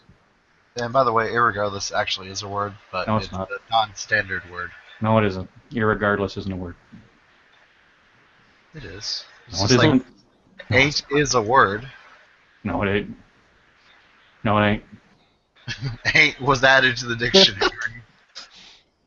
Regardless isn't a word. Ain't's not a word. Ain't a word, irregardless of what you think. That's right. Well, when people talk to me about atheism and say, well, why are you an atheist? I tell them I'm not an atheist because I don't really like the word. What I am is I'm an agnostic atheist, where I won't believe in God because I don't have the proof. So I'm agnostic. See, adding the word agnostic doesn't really add anything to that. I'm sorry, my friend, but you can't hide what you are. If you don't believe in God because you don't believe the evidence you've been presented, you are an atheist. You're not an agnostic. If you don't believe if you don't think that the human mind can comprehend the very question of whether or not there could ever be gods, you're an agnostic. I'm actually not an atheist. I'm an anti-theist. You know, that's a tough road to hoe, because that's a really, I mean, don't get me wrong, I'm not judging you or anything. It's just a really tough road to hoe. If you're an anti-theist, though, don't you then kind of take on the burden of proof yourself? No, because essentially being an anti-theist just means that you're against religion and against religious people. I'm not against religious people. I'm against religion. Yeah, well, Is that a theist? Because I'd be against against God, but I know a lot of theists that are anti-religious. Yeah, they say they are, but what they really mean is that they're against big organizations. There's a lot of Americans. Right. There's a lot of Americans I'm that against are distrustful of anything bigger than 5 I'm against people. organized religion. Yeah, see, there we go. I don't mind that people have their beliefs. I don't personally believe it, but I'm actually against religion due to the fact that I see all the harm that it has caused in this world, all in its own name. All the holy war. Most of it's organized religion that causes the harms and the wars. It's the organized religion. That's why I'm so against but it. in the words of Atticus Finch, a mob is made up of individuals. It's not just that. But people don't magically become nicer, safer, better, smarter, or stronger just because they're no longer part of a church. But it's not just that. It's like that one Andrea Yates, I think it was her name, that killed her children because she believed that the rapture was coming and she didn't want her children to be, experience that. That's religion. No, that's I would have to. Yeah, see, that wasn't the Catholic Church that told her to do that. That wasn't any of the other churches. No. She did that because she was a whack job. I don't mean religion as in organized. I mean religion as a whole. It causes you to believe things that are just patently false or crazy. Religion tends to produce those kind of people.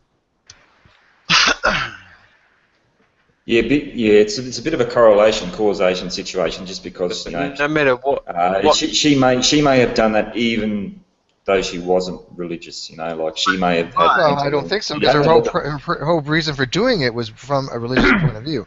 I didn't know it was... She may have found other reasons. She may have had an illness and had other reasons. I don't know the ins and outs of the story. Oh, she definitely had an illness. It's just... I know he's going to question that. She may have found another reason, but the reason she claimed was because of the rapture. Yeah, but if religion... outside of religion. If religion didn't exist, she'd have found, oh, listen, schizophrenic people think they're being talked to by their Chesterfields. I lived 2 doors down from a guy who was, when he didn't get his pills on, he was fucking convinced that his china cabinet was singing Bohemian Rhapsody to him. I swear to God. So, the people who are in the head, the act comes first, the justification comes later. Trust me. And if you take one away, another one will be subbed in its place.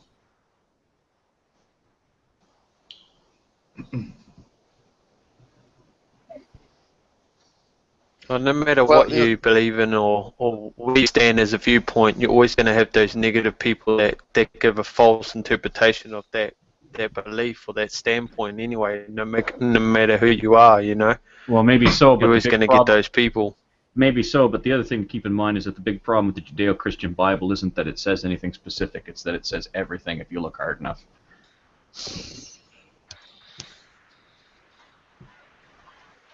It tells you to go to war, but not to go to war. It tells you to kill, but not to kill. And by kill, I just mean taking a life, whatever the justification is. It tells you to pass judgment, but not to pass judgment. It tells you to be peaceful, but not to be peaceful. See. Well, I would agree there's direct laws but the thing is, you see that the Christian faith... Sorry, CJ, you're cutting in and out again. The Christian faith is based on the teaching... Yeah, I'm sort of doing something in the background, I think. Hang on. But I like when theists always kind of make it out that every atheist is wrong because no atheist can justify their position. That's why I brought it up to you, Gus, because I'm under the mindset that I don't have to justify a rejection of something, and that was brought to my attention the other night. Like, fourth thing is trying to make me out to be like, my position is irrational. I'm like, well, how is that an irrational position? Because if remember what they want you there's to. something rational about your claim. Remember what they want you to justify, though. They don't want you to justify your lack of belief in God. What they want you to justify is your morality and your moral point of view. That's what they want you to justify. Well, we've had those discussions as well. They're tangential just to the existence of God itself, or not. But I mean, most hardcore, subjective and objective morality claim, that's a whole different ballgame, too. Most hardcore. I find that to be a disingenuous line of thought, but go ahead. Most hardcore apologists. Holy Jesus, is every phone on earth ringing today? Most hardcore apologists will essentially get you to try to believe in, like, the really skilled apologists out there aren't interested in changing your mind. They're interested in closing your mouth. So what they want you basically to do is they there's a lot of distracting background noise. What's going on with that? It's just like, I just feel like every time I'm trying to talk, there's like a noise that happens. I turned off Hotel California.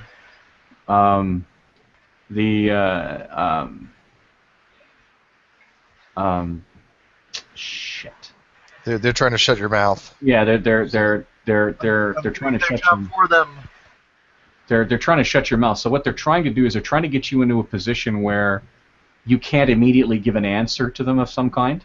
Once that happens, they call your entire worldview into question, and they think that once they do that, then they'll be able to get you to stop talking, and then it's a game of gotcha. Seems to me. Or at the very least, they'll get spectators who might not know any better to look at you, see that you're flabbergasted, and basically say, oh well, the apologist was able to defeat the unbeliever, so that must mean God's right.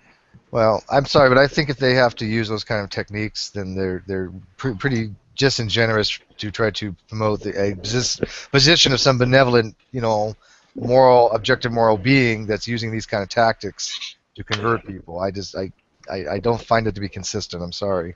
It's perfectly consistent. What it isn't is integritous. It has no integrity. Well, that would be inconsistent, because then you're saying that the deity is allowing this to happen, and therefore he's encouraging a lack of integrity to promote people to believe in him. Oh, they're fantasy. Listen, these guys can justify anything. I mean, you tell them, you say to them, why are you judging me? And they'll say, oh, Jesus said it was okay to make righteous judgments.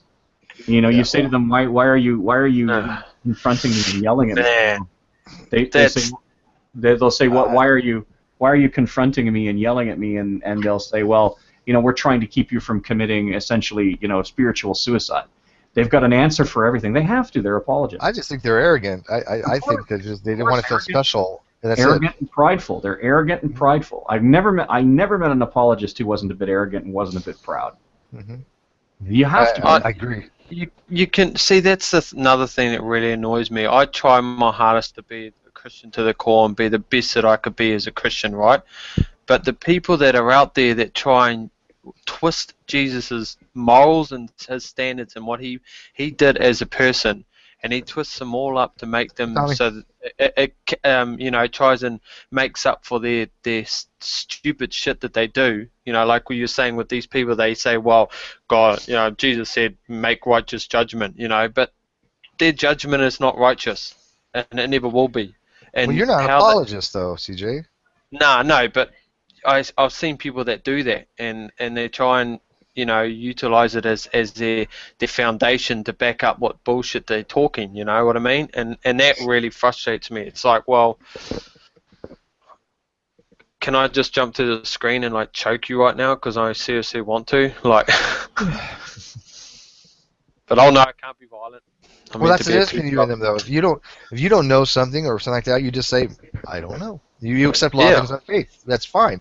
But the apologists, they have to actually really go out of their way to do mental gymnastics to try to justify their position. And then it's a very assertive position from the standpoint is they cannot be wrong. God has told them they cannot be wrong. Some of them they actually believe they cannot sin according to God, and that they're just trying to save you from eternal damnation. When I'm like, you don't give a fuck about my salvation. You just want to make me feel like you are superior, that you know something that nobody else does, and that you want to type to win an argument. Don't make it about my salvation, because I don't think you give a crap about my salvation. I'm sorry, And I do also, probably care more about my safe face than any apologetics person or presuppositionist. What's up, Tommy? not only that, you sense that they're inaccurate in their proposals. I do say It's just plain and obvious fact that God is an asshole. Face it. well, the Calvinists would say that, right? Well, some are very reluctant to even think that or feel that or And see that. I can tell you right now that a lot of those people don't believe in the same Jesus that I believe in. Straight up, they've got their own interpretation of Jesus, and there's so many different versions of Jesus out there, man. It's unbelievable. And I'm reading about it in a book right now that's actually describing the different Jesuses there actually are. There's more than one. You know, one person will believe in one type of Jesus, but the other one, you know, it's really. I mean, some Jesus says, you know, got to do this and that, but it's just.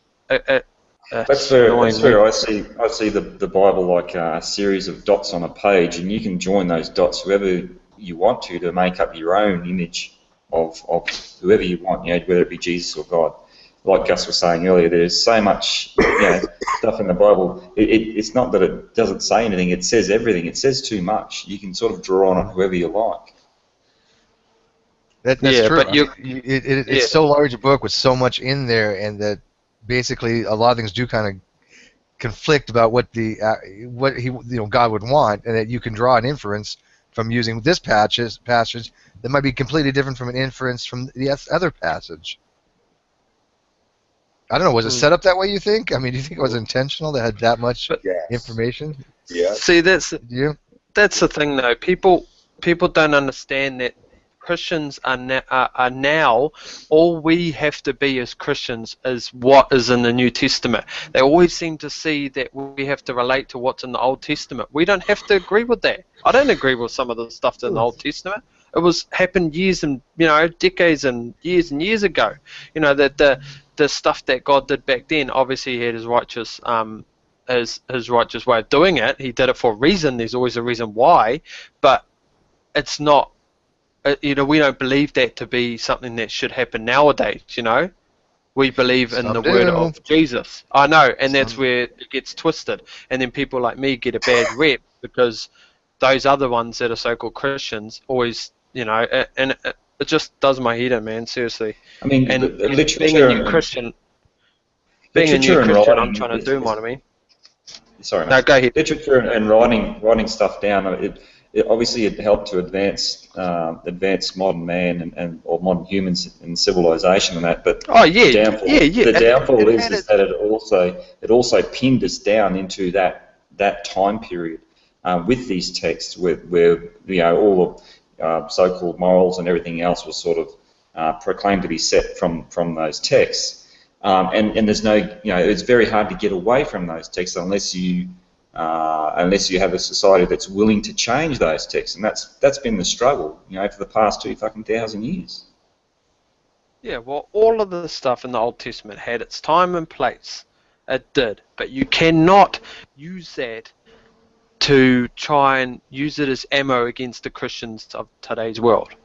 Like someone like me, you can't do that. And if you try and do that, we're just going to be like, well, man, that's the Old Testament. Why are you bringing up old shit? Like that's happened in the past. It's not going to happen now. We're on a different level. God came to earth in the flesh, so he could show us a new way of having that faith. Because the old ways weren't working. He had old ways of doing stuff, but now he has the new way, and that's following the teachings of Christ. He had to come down there. He was running out of ideas, and it's just gets to that point where you just want to shake your head and go, do I even want to go down this path of debating them? Well, I have heard I've heard it proposed that one is not required to go down that path and figure out why whatever was written in the Old Testament. One can just take the whole thing and shit can it, and still live a life of religious fulfillment and not be guilty and condemned. That's what I heard. Was it just exactly. Not have to settle this religious conundrum of whether Christ Jesus was Caucasian or whether it's appropriate to stone adolescents, sarcastic adolescents. And it's all just fuck it. Hey. It's fine. That's what I heard. And that to me is believing that I don't have to shit can it. I don't have to consider it. I can just go and live. That's as long as you're living like Christ and doing the best you can, it doesn't matter about what happened in the Old Testament. I don't, that doesn't affect me whatsoever. I've heard it's more extreme than that. That you don't have to live like Jesus. You don't have to think about Jesus. You don't have to be kind to neighbors, love God, love anybody, think religious thoughts, make a decision about green issues. There are no requirements of any type that are laid on the backs of human beings, is what I heard. And I like that. Because fuck religion, although I do kind of like helping old ladies once in a while across the street. But, he has an ulterior motive there, you can tell. yeah. Get him across the street and get him upstairs to the apartment. Yeah, sure. And he gets across the road and then breaks into goes into the house and robs them. I mean, CJ, wouldn't you say that even though Jesus spoke in parables, he was pretty plain-spoken person? Yeah, and he didn't use any of these. Well, go ahead. No, keep going. No, you haven't finished. He didn't use any of these complex arguments to try to demonstrate his divinity or to demonstrate the existence of the Father. He didn't get into the ontological arguments. He didn't get into cosmological arguments. He didn't get into theological arguments. He didn't get into any of that stuff. And I find when people do that, it's just a way to confuse people. Because most people are not going to be on that level to understand those kind of arguments. Why use them? They're using Jesus as a weapon to try and formulate arguments against other people to justify the actions that they're not really Christians at heart. And that's pretty much summing it up right there. Because of their own fears.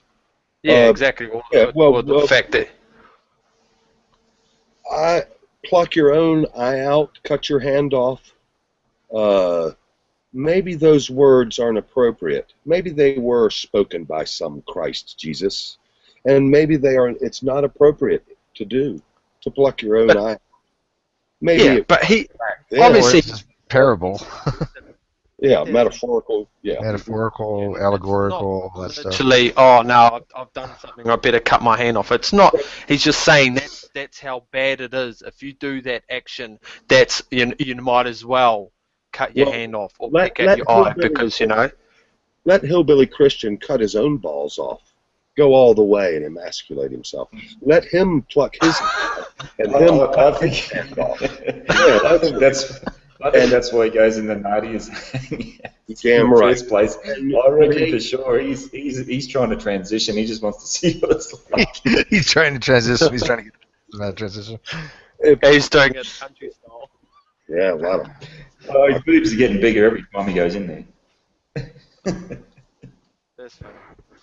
I invited him to this one, but I don't know what he's doing. I know his wife had a knee surgery the other day, so I went with that. Can you imagine? He's a cool guy, man. He's just likable, isn't he? Different. Yeah, he's very likable. Oh, yeah, I like him a lot. He's a little kid, but some of his savage fucking declarations in the name of a loving entity are somehow out of sync with a nifty little retarded kid that he is. He's nifty, and you feel compassion for his little self, but at the same time, the condemnation, he feels obligated to condemn himself for him being human, and then he feels pious about condemning everybody else. And if I feel like a worm, you should too. And if just horrible. You get that. Maybe that's his way of trying to feel better about himself. Mm-hmm. I think that's to justify the fact that he doesn't feel too well about himself. Yeah. It's not. He feels horrible about his secret self, and that's one way that he lives with it, is by he whoops himself and feels like shit for a while, and then he feels clean again for feeling like shit, and then he turns to his neighbors and he feels compelled to say, you are abhorrent worms like me, and you should feel like shit like I do, and you should condemn yourself like God doesn't. And if I get up at 8 a.m. and feel like shit every time I'm going to make you feel like shit also. Yeah. Do you know whether he... Oh, sorry, sometime you go. Oh, it irks the shit out of me. Well, it doesn't work on me because I don't feel like shit from other people. I actually feel Nah. more pity toward a lot of people that have that kind of mentality because it comes across as very I don't know what the word would be um, hypocritical, I guess. I mean, I can see the pain these people have with their own lives, and unfortunately, they want everybody else to be miserable as well and recognize their own misery. And yet, they assume that like every atheist or every person doesn't believe that they do is somehow miserable. I mean, Brett Keane the other day was trying to promote these statistics, about atheism. Atheists supposedly have a higher suicide rate, and it's like, well, what's the whole point of any of that when there's not even a causality there? There's never been a proven thing that shows that people that are atheists do have a higher suicide rate. I think the reports and the studies were skewed, to say the least, because they were talking about non-religious affiliated denominations rather than people that had no religious beliefs. But why is the whole argument stem down to, okay, you need to feel like shit, therefore believe in God? Because that doesn't work on me. It fucking does not work. Who could bear to believe in a fucking asshole? I mean, if God runs I would want to believe it. No. If he runs this show, he runs it poorly in some way. I mean, who can understand firebombs over Dresden and the freak show of suffering that I behold? I can't. But evidently, he is good, evidently, or maybe, but somehow, how reality runs in my mind and in this world, I do not understand how he can be good and let that person stub their toe, or that person get gang raped, or that person. It's just a mind blower, man. How anyone could not stand in judgment of God would surprise me. I think God expects good men to say, "What the fuck are you doing?" Can I just bring up something I was thinking about earlier when we were talking about sort of the creation or Nephilim, and then we are talking about the creation periods or whatever, and like I had a bit of a like thinking about let's say there was no original sin. So that means anything goes pretty much because there was no sin apart from eating the forbidden fruit. So I mean, Adam and Eve would have had children anyway, from my understanding of what the Bible stated. But pretty much anything goes. So it didn't matter what they did, there would be no sin as long as they did not eat that forbidden fruit. Yeah. No, sin is not accounted where there is no law. No, imputed. So you could have done any sexual act. You could have done blatantly anything you liked, and it would not have been sinful. A premarital circle jerk with midgets or whatever, I guess. Or well, there's only two of them, though, right? At the time. Yeah. But if that was left unchecked, I mean, let's say that there was no more Republican. Let's say that there was no. I mean, when you think about how it was set up, and it was set up as if, in my view, they were meant to eat the forbidden fruit.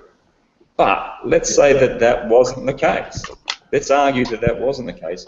How would it then progress? Well, you're going to have, okay, they're going to have kids and they're going to be incest, or there's going to be, basically, relatives screwing relatives and all that sort of stuff, and because there was no sin, they would have been able to do whatever they liked. Well, I mean, was that supposed to be heaven on earth? Is that how they perceived heaven on earth to be? Well, presumably. Well, foreknowledge and predestination dictates that it was a setup, and that the best as I can tell, if it is to be considered as plausibly, possibly true or historic. It was a setup. The tree was set right there, and he knew they would eat, and he knew about the fall. He knew about every evil act in advance, every good thing, and it's all been a big setup. It's the best that I can surmise, if he exists, and if he is omniscient and omnipotent, then of course he saw it coming. It would seem reasonable to surmise, but Brother Yester just stalls at that consideration of, I hate to invoke the name of Brother Yester, but anyway. You know what else makes Brother Yester sputter and cough? Is when he says, when he lays that Bible verse on you, does the clay vessel have the right to ask the potter, why did you make me so? And you turn around and you say, yes, it does. And his eyes just go chunka, chunka, chunka, no sale. And it just, well, who are we to judge God? And I'm like, who do we have to be to judge God? Well, we can't judge God. Who says? It's just exactly. It's just an inquiry. Who am I to judge him? Well, I'm one of his critters, I guess. And I mean, people say that Job was trying to upbraid God. Job wasn't trying to upbraid God. Job was doing two things. He was saying why, and it hurts. Right? I mean, that's what he was doing. He was saying, why did you do this? And it hurts me. I've done nothing but love you all my life. Why did you do this to me? It hurts me. And what did God do? God basically said, fuck you. Who the hell do you think you are? Were you there when I created the universe? Were you there for this? Were you there for that? And it's like, a way not to answer the question, God. Well, it goes to the thing, why did God give the humans the ability to ask those kind of questions and have to think for themselves if he didn't want us to do that? Exactly. Like Job did. Exactly. And I tell you, Matt Yester doesn't get too fucking crazy when you ask that question neither. But Calvinists are uniquely ill-equipped to deal with, the uppityness of man. They're uniquely ill-equipped to deal with it. They don't like it at all. Well, I think we have every right to question it. I mean, if not, there are some beliefs out there, Tons, that are we were designed to basically worship God, and that's all we're supposed to do. Well, However, I don't read that way in the Bible anywhere, and I thought the only any of these that were supposed to do that were the angels. I don't read that humans were supposed to be just some mindless creature that he came up with no ability to think and reason and have cognitive thought on their own. But I have had people tell me that basically what we are, just for his enjoyment and to worship him, and I don't read that anywhere. Well, God wants us to love him, and he's afraid. Apparently there's some things that God can't do because if he does, it'll rob us of our free will. I don't buy that. I never have. Yeah, it's fucking petty. I feel really good about endorsing God's workmanship. He has made some nifty fuckers. You fuckers are fucking really fucking cool. And if he sends you to hell, he's got rocks in his fucking head, and he doesn't. Well, that's why I don't fall into those traps when people are saying, "Well, believe like I do, or you're going to hell," because you have 15,000 million people all saying, "Believe like I do, or you're going to hell." And I'm sorry, you cannot be internally consistent and agree with them all, and they don't even agree with each other of who's going to hell. And I think it's a malformed way of trying to approach the issue. I mean, I believe that if it's just God, then he's going to judge everybody on their own merits. I don't go around raping, pillaging, killing.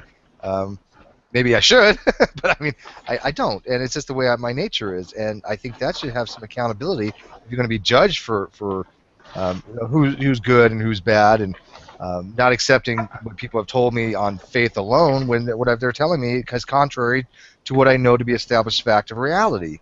Meanwhile, that's the issue I take. Meanwhile, in my mind, I've got this image of Tommy standing at the pearly gates going, "Hey, God, you're fucking cool," and God going, "Thanks, buddy." Yeah. He invented it. Back at you. It's natural. Genesis 1:12, I have given you all the seed-bearing plants and herbs to use. Whether I am delusional as an outhouse cat, who gives a shit? But sincerely, from my perspective, you seem so pure-hearted. So pure-hearted. You might not be perfectly mature. And maybe I'm speaking to two people on this panel now, Gus and you, sir, that's on camera. Both of you seem so pure-hearted and so indescribably lovable, but not perfectly mature. Okay, you might not be perfectly mature, and but exactly. But how much more damn mature have I got to go? I'm 44. I ain't gonna. I already got my doctor tell me not to buy any green bananas. I'm older than you, Gus, so.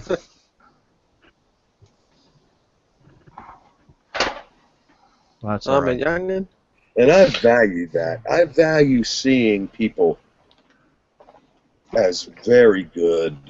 And I just, I couldn't fight it.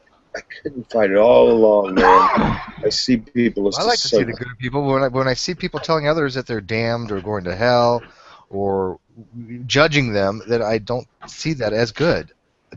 Even though they'll use the Bible as a righteous thing to do and say, well, I'm not judging you, but the Bible is, and the Bible says that God is, but I'm not judging you. I'm like, the fuck you're not. You can't. I like it. You're not. I like it when they say that they don't lie. You know, like they don't lie at all. Like any day, they don't lie. You know, when you see particularly the young It's Earth impossible. creationists. You can't. Yeah. People that say this sinless is are the people that are more likely to go to hell than say the people that don't believe but live a good morally acceptable life. I believe. You know, when people are in denial. Wouldn't a God judge somebody more harshly if they're preaching the wrong information? I mean, I kind of can agree with that. I mean, Oh yeah. no Christian has a right.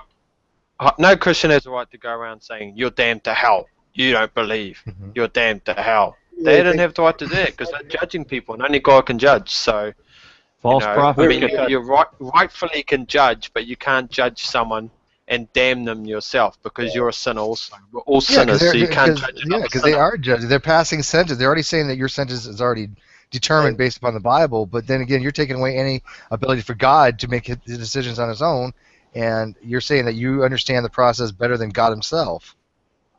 Yeah, and that I believe those fellas are more damned to hell than say you, Steve. You know. Well, So when it comes to Hitler, that poor bastard who had syphilis mind ate up. I don't know if he was good enough for God not to condemn him, but I think he might have been. He might have fucking been.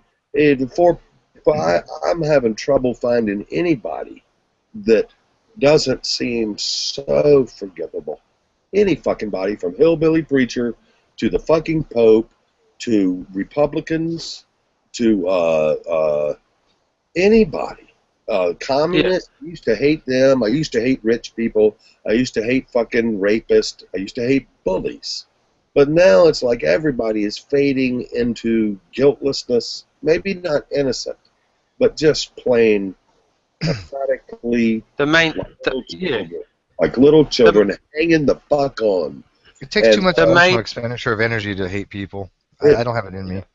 The main thing that Jesus kept mentioning was turn from your sin. Sin no more. So he's giving them that option. He's always saying sin no more.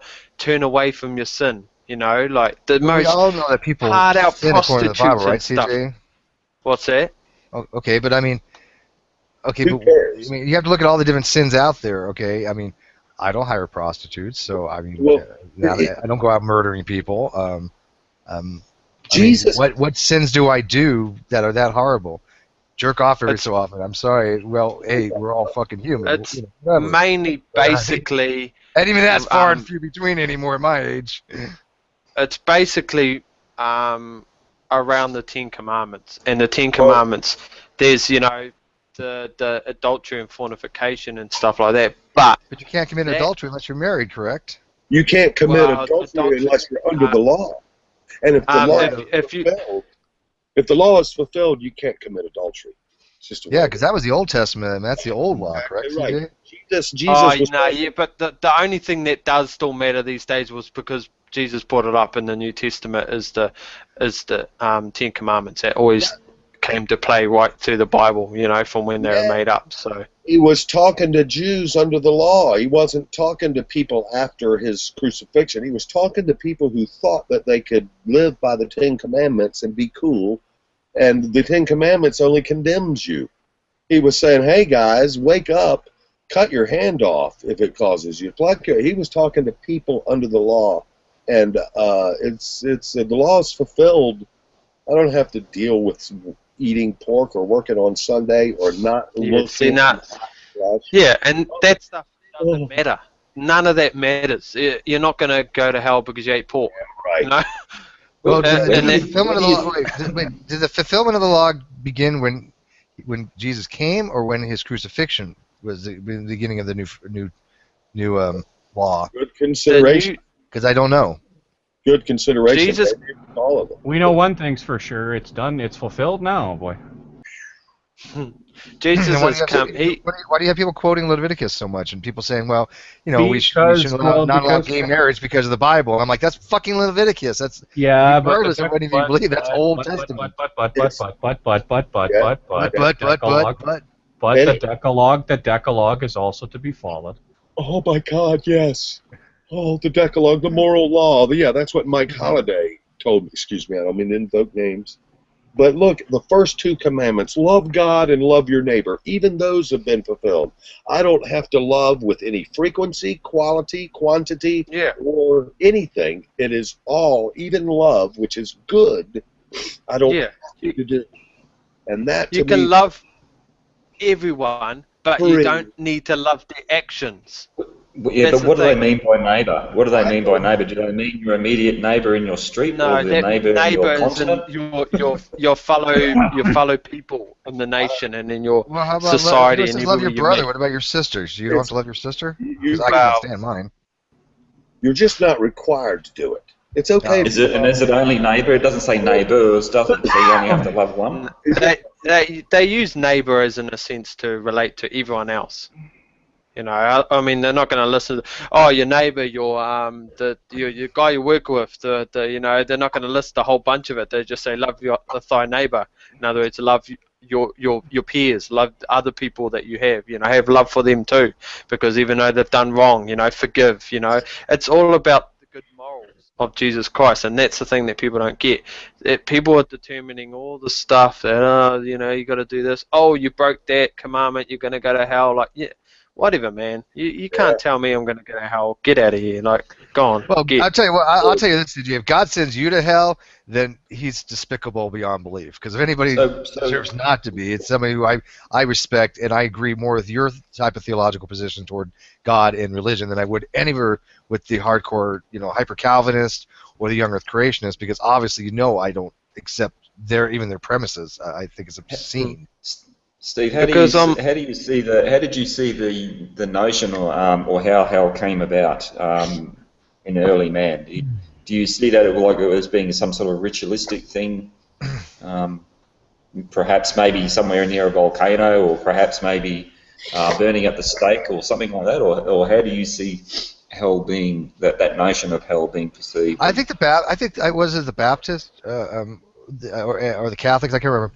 When they were trying to convert people, I think they used the sulfur and the brimstone, which obviously you would find near volcanoes, as a way to convince people out of fear to join their belief system. I mean, that representation of hell is obviously, I would think, based upon magma and lava, the smell of brimstone, which would be the sulfur, and it was just a fear tactic. That's all it was. Because I don't. The best way to motivate somebody in their view back then was to get them on board out of fear, the fear of the unknown. It's one of the most basic primal things we have is the fear of the unknown, and they play upon that. And I think they did a very effective job of doing that.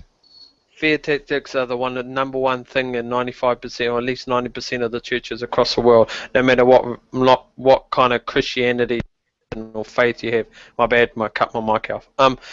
So that's the thing. The fear tactics is a big issue, and that's the problem. I mean, even the pre-tribulation rapture and everyone has to be saved so they can go get raptured at the rapture. That's a bunch of shit. Okay, I've done research on it, and it's a big cover-up. It's a big lie to get people to I don't come believe to in the rapture either. I don't see that in any real. Actually, to be honest, the Book of Revelations actually states that the Christians need to stay behind. They need to be on earth to convert as much people as they can to to follow Christ in the time so they can be saved. That's the part of the role of a Christian. What the fuck is God doing? Yeah, isn't he supposed to be converting people himself? What is he late? In a way, he uses us Christians to do that. Oh, we got to mop up for him now. You know, he's not competent enough to reveal himself to whoever he wants. He tried so many times to try and get people to come to him, and people just kept being ignorant, sinning. But he doing all obviously had to sorts know of that wasn't shit. going to work, right? I mean, if he's that omnipotent, he would know that wasn't Well, going to work. he knew times. from the very. I guarantee if he came down now with the technology we have now and the media and how well he spread it would be across the world, I guarantee it. He would have a lot of converts if he could demonstrate. But I mean, doesn't real some sense. What about? Isn't there a limit to how many are going to heaven? And like the different sects of the religion believe that there's different numbers that are going to heaven. There is a couple of numbers thrown around. Yes.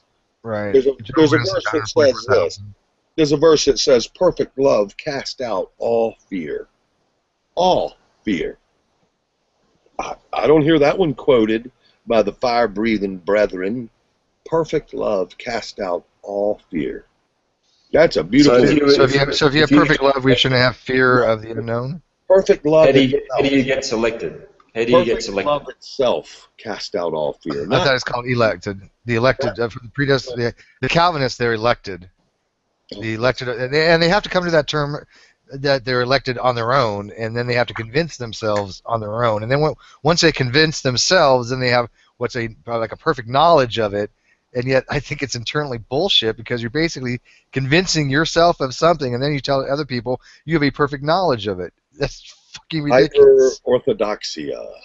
Yes, the 7 tenets of this esoteric knowledge of Calvinistic pieticity and stuff. Yes. You have to endorse. Sorry, it's just crap, man. It's just crap to me. Mantra, assuring mantra. Yeah, I mean, you say enough mantras to yourself, you're going to have this. You're going to self-believe something. You can delude yourself into believing anything. Very reassuring. I believe that very easily. Hence free will. Well, but the Calvinists don't believe in free will, and so they only accept that things have already been predetermined. So what you're doing is, I guess you're kind of figuring out if you've already been predetermined to be the elect. But the problem with that is that to me, it seems that everybody who goes through that path to determine if they're part of the elect is part of the elect. I mean, I don't know of anybody who said, well, I'm trying to figure out if I'm the elect. I'm Calvinist.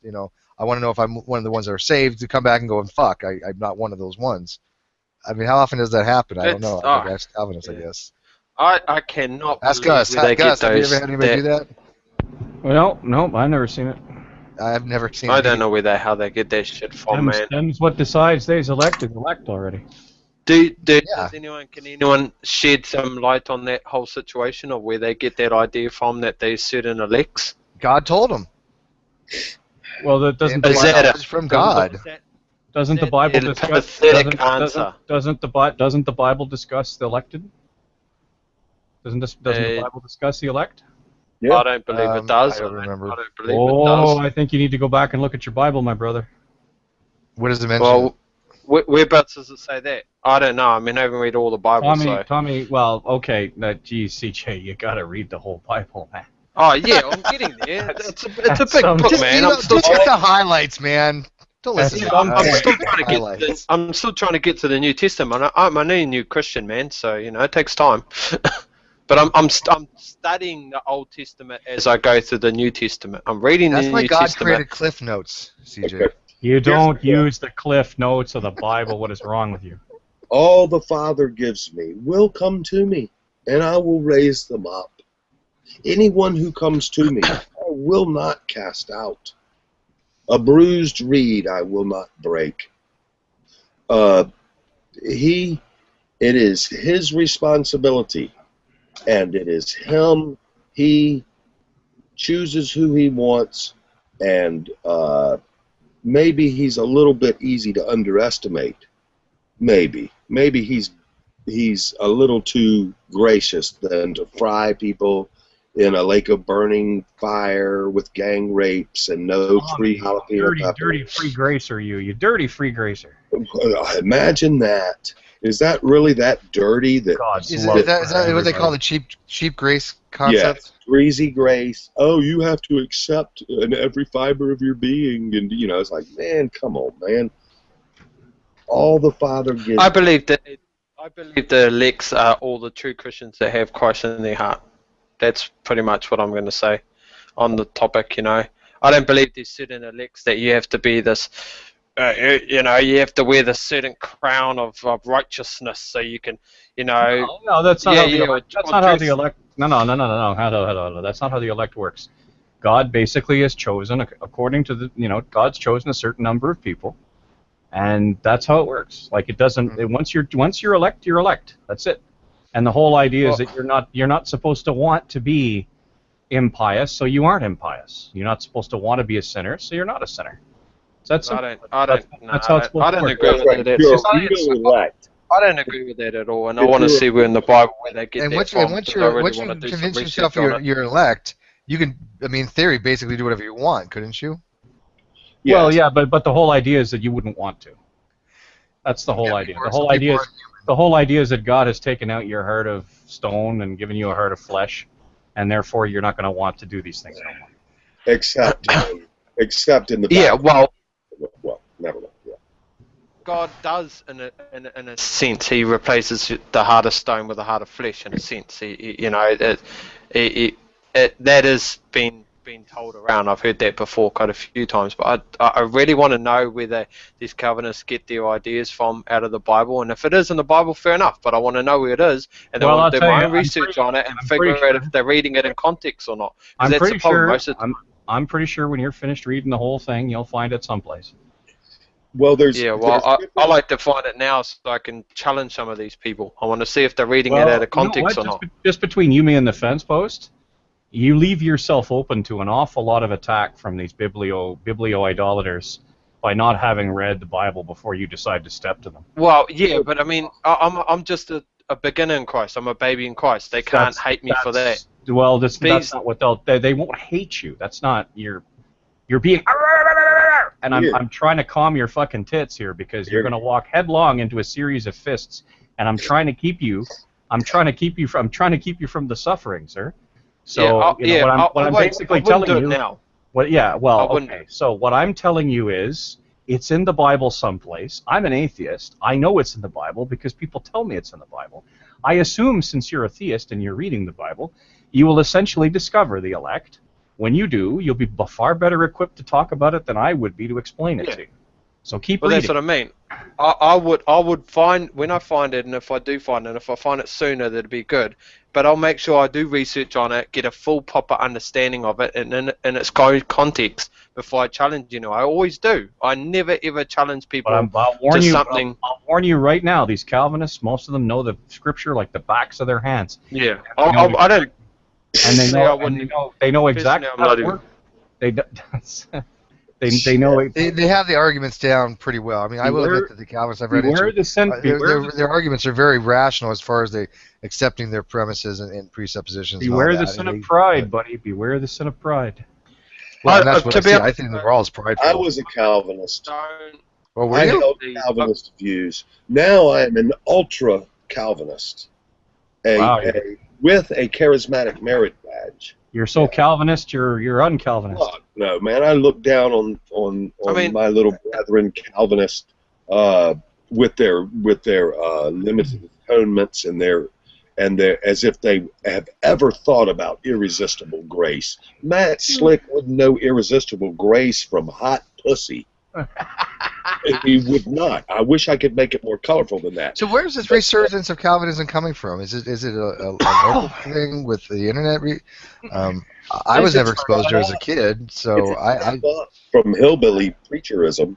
I think it started. I think it started after the rise of the new atheists following the 9/11 and the 7/7 in Britain. That was a response, you think? The counter response? I think it was I think that's part of it. I think you started to see the dust get blown off precept around 2006, 2007. The dust, you mean it obliterated or it becoming? No, people picked it up and went, blew the dust off. The precepts are basically a rehash of other. Oh yeah. The cyclones are basically guerrilla precepts. They're like the quick and dirty flying gas can versions of Greg Bonson, who in turn was a simplification of Cornelius Van Til. And that's the kind of precept where people usually would go up to somebody on the street and start talking about. It's the kind of precept that basically tries to bog you down in epistemological bullshit. How do you know what you know? That'd be the Psi 10. That'd be the Matt Slick. Although I think they have two different kind of versions, but Matt Slick's gig is to make you look, feel, and sound stupid. That's Matt Slick's gig.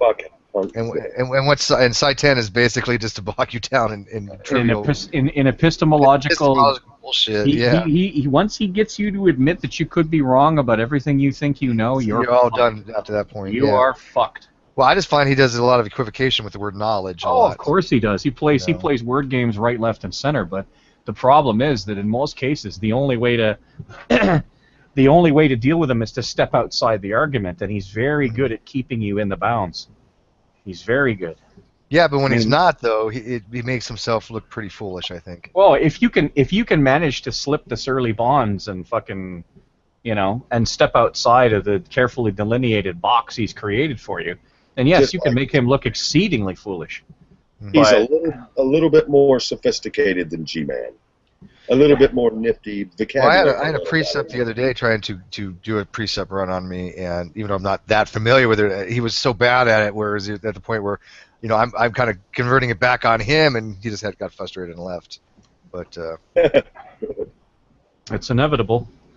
Presuppositional apologetics doesn't require you to be biblically literate. It requires you to memorize a series of patterns, not unlike certain types of form-heavy martial arts. You do this. Like kata, mental katas, right? That's exactly what it is. It's a kata. And once you get it down pat, it's very difficult for an opponent who often doesn't spend time. It's like the difference between a martial artist and a brawler. Every now and then you'll encounter a brawler that can break a martial artist in half with his bare hands.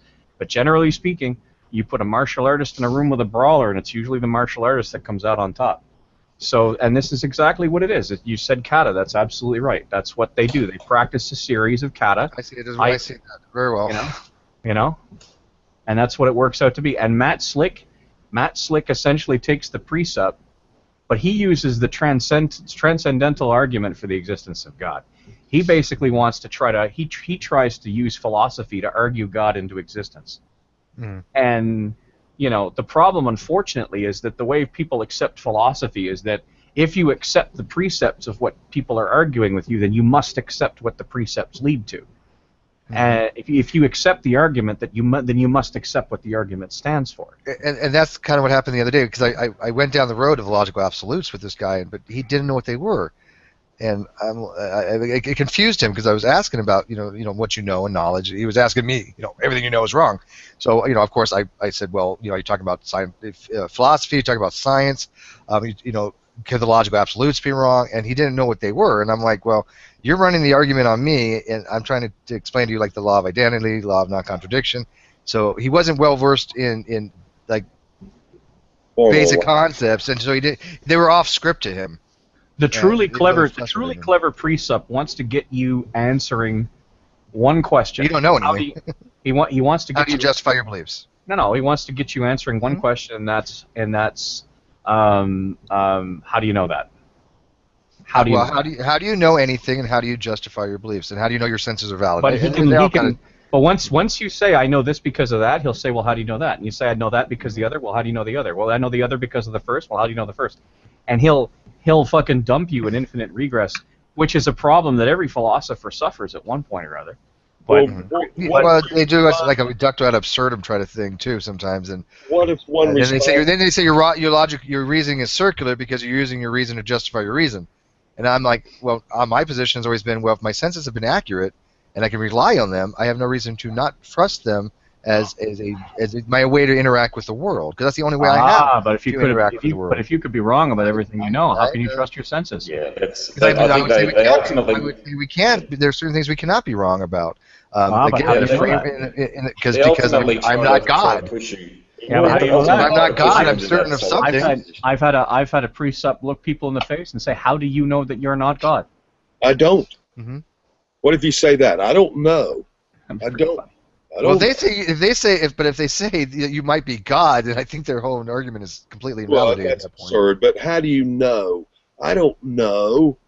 Or I don't know. I'll ask. God could send me down there and wipe my memory that I'm actually God. Well, they could. If they want to run with that, I would try it. But they will jack you off about what the word no means, and they will do so like absolutely without any regret whatsoever. And that's why I tried to explain to them the difference between knowledge contingent upon if I talking to the person, I'm telling them, okay, one of the first things we have to assume is that reality is real. Okay, that's an assumption that the universe is real. And it's like, well, you can't prove that. I'm like, yeah, it's a fucking assumption that we go by. And I'm asking, do you accept that? And he's like, well, if you can't prove it, I can't accept it. I'm like, well, then you're saying basically that we can't. Then nothing in reality is real. So what the hell are we having this conversation for? Why contemplate it? Yeah. Yeah. How do they know? How does Matt Slick know a goddamn thing? He's just a mental mindfuck is all he is, dude. That's all Matt Slick does. And I wish I would have watched the one with J.D. Kane. I know I thought they more talked about politics, and I know the last hour got dumped for some reason. Well, that was godless. But, that was really fucking weak. That was weak moderation there. That was some. Yeah, I didn't hear it went over well. I told Scott I would watch it, but I haven't yet. But I mean, I know J.D. Kane can hold his own. I mean, I understand that. I understand that Scott was trying to be. Scott was trying to take it easy, but I mean, frankly, the second that Matt Slick basically walked off the show, the show should basically have gone on without him. Yeah, well, he go back and try to get him back? I mean, he did. Yeah, so. Yeah, he did, and that's because most of the time, if you want to talk to Matt Slick, you have to go to the Bible thumping fucking Wankstain show. Oh, God damn it, man! And that's his little bunker. That's the Howard Stern show for Calvinists, is what that is. Mm-hmm. And you go on there, and you're gonna lose. You are going to lose. Mm-hmm. It's just a question of how fast and what you look like going down in flames. That's all it boils down to. That doesn't mean your argument is wrong. They're just. I mean, they just know how to screw you. It's just like G-Man's room. You just get ejected. Yeah. Well, it's kind of like Talking Shit Tuesday. You go into those rooms. Those trolls are going to eat you alive. I don't care who the fuck you are. Doesn't mean your argument's good or bad, but they control you to the point where you're going to be crying. But the difference between TST and the Bible Thumping Wingnut Show is that the Bible Thumping Wingnut Show claims to be doing their thing in the name of God. Yeah. And they claim to be doing their thing to win souls. Bigger trolls as TST. To win souls for Christ. That's what they claim. Yeah. And so, TST at the very least has no pretense. No. No. I mean, you know what you're getting yourself in for when you. J.D. Kane will liberally tell you that he's in it for shits and giggles. And right. And that's honorable. But when Matt he's in it for entertainment. There's no question. That's his shtick. That's what he says. He's channeling God. When he says he's implying that he is speaking the holy word of God and you're a punk bitch, and then ejects you, that's fucking nasty. But hey, Tommy, can you imagine if Gus and J.D. Kane and all those guys got together and they actually did a hangout pretending to be like Bible thumping wingnut and those guys and did the entire show as a Christian perspective? How brutal they could probably be. They'd probably do it better than some pre-subs and some Calvinists, I think. I mean, they know enough about the topic where they could have you actually believing that they're hardcore, fundamentalist Christians trying to promote Christianity. There's no way J.D. Kane could keep up the ruse. He's weak. He couldn't keep up. You don't think he could? You don't think he's that good of an actor? Obviously, he probably has the knowledge, but it would take some acting skills. He could. He's a great guy, but I know he couldn't keep up the ruse with that. That'd be a great Poe, though, man. That would be epic. Especially you had a call-in program or something like that, where you're taking all these Christians on, and then all of a sudden you're like, by the way, we're all atheists. Yeah. Yeah, Steve. They'd be like, oh, you atheists are just disingenuous liars. I would like to DPR earlier there, where he was having he was in Narnia's hangout, and Dragnort was in there pretending to be somebody else, and DPR got shits with him. Yes, Tasty. His alter ego, Tasty. Where he went in there and said, I don't understand what I want you to shut up. That was Tasty's DPR? Yeah, no, Tasty. No, Dragnot. Tasty's Dragnot, right? Yeah. Yeah, okay. I thought he said DPR went in there with his alter ego. I'm like, wait, no, what? DPR was in there, and then bloody Dragnot went in there. And okay, yeah, that makes a lot more sense. Pay attention, son. Pay attention. All right, I'm sorry. It's late, I said, I son, you love gotta Jack. pay attention. That guy's fucking funny as Well, hell. if DPR's got an alter ego, I mean, I'm not sure who that would be. And it's Aaron Raw. It's Aaron Raw. Yeah, you know they have a thing, so you know. Yeah. You never see the two of them in the same place together. That's a bag true. Of pot, Gus, and me stuck in an elevator. No. Matt Slick and me and Gus and a bag of pot stuck in an elevator for a couple hours. Man, you better fucking good time. You better have a box full of cheeseburgers too, man, because when them munchies kick in. Yeah, I know. It's not well thought through, but being stuck where it might lead to the Armageddon, where I couldn't be ejected. Cannibalism. I would love that. I would just love that fucking shit. Yeah, that's right. That's right. Forcing him to answer questions. Yes, and to be truthful, and to fucking yeah. All captured well, on the that's elevator. Like you said, I don't think they're truthful. I think they know they're lying in a lot of reasons. And for answering questions, I mean, there was one video where even Eric Hovind was put on the spot, and I wanted him to answer the question. And of course, Site 10 jumps in on something completely talking about Facebook and checking his message, just to try to save him. Yeah. And they deflected from the question, but I was like, no, I want Eric Hovind to answer it, because every time Eric or can get a question asked to them that I really want them to answer, they have every single time found a way to not answer the question. Yeah.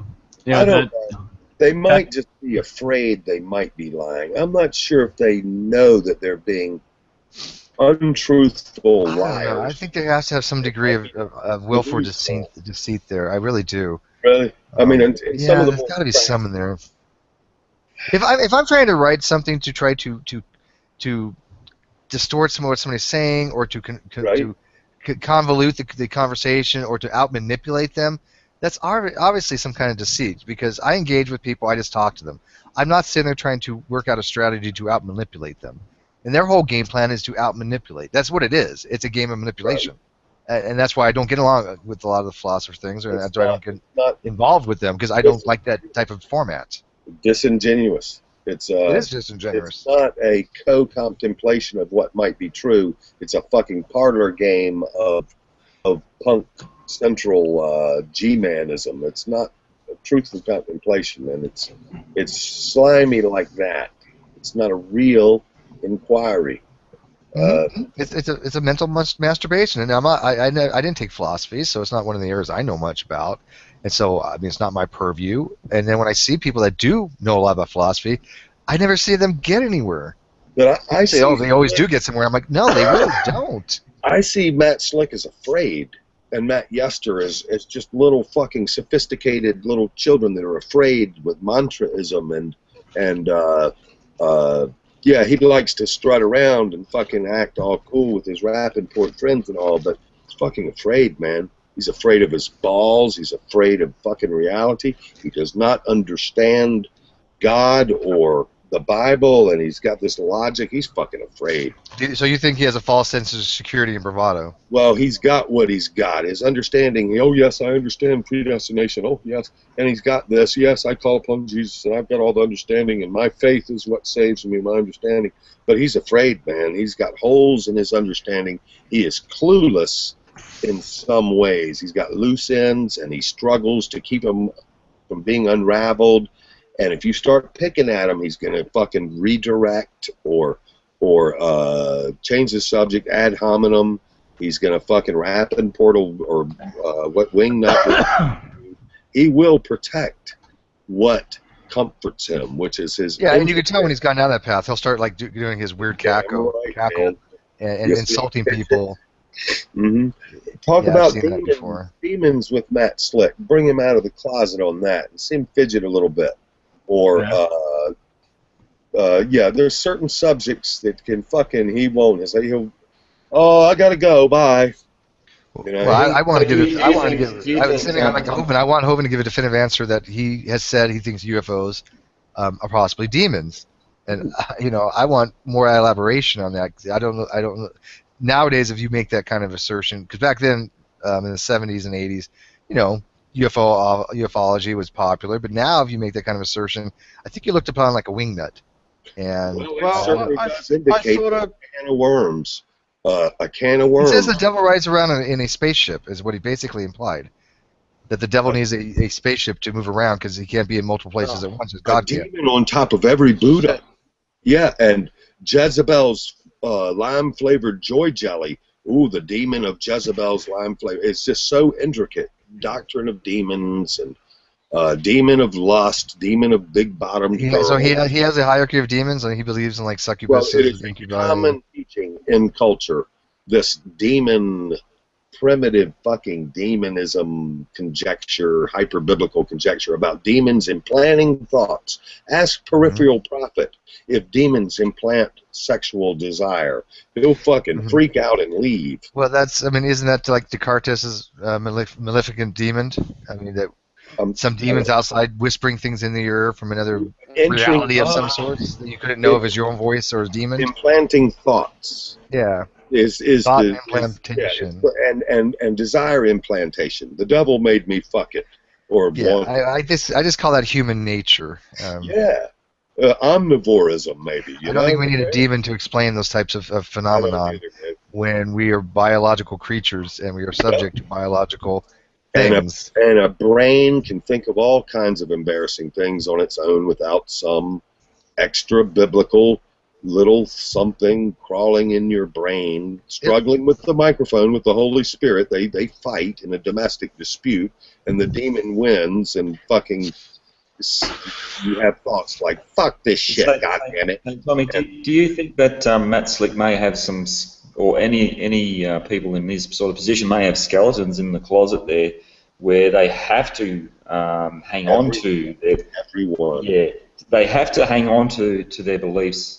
Because if they discard them, they're left out in the open, and that's what he's scared of, or people are scared of. Understand, for some men, contemplation of such things is totally fucking abhorrently frightening and stupid. For other men, they cling to understandings of demons and this and that.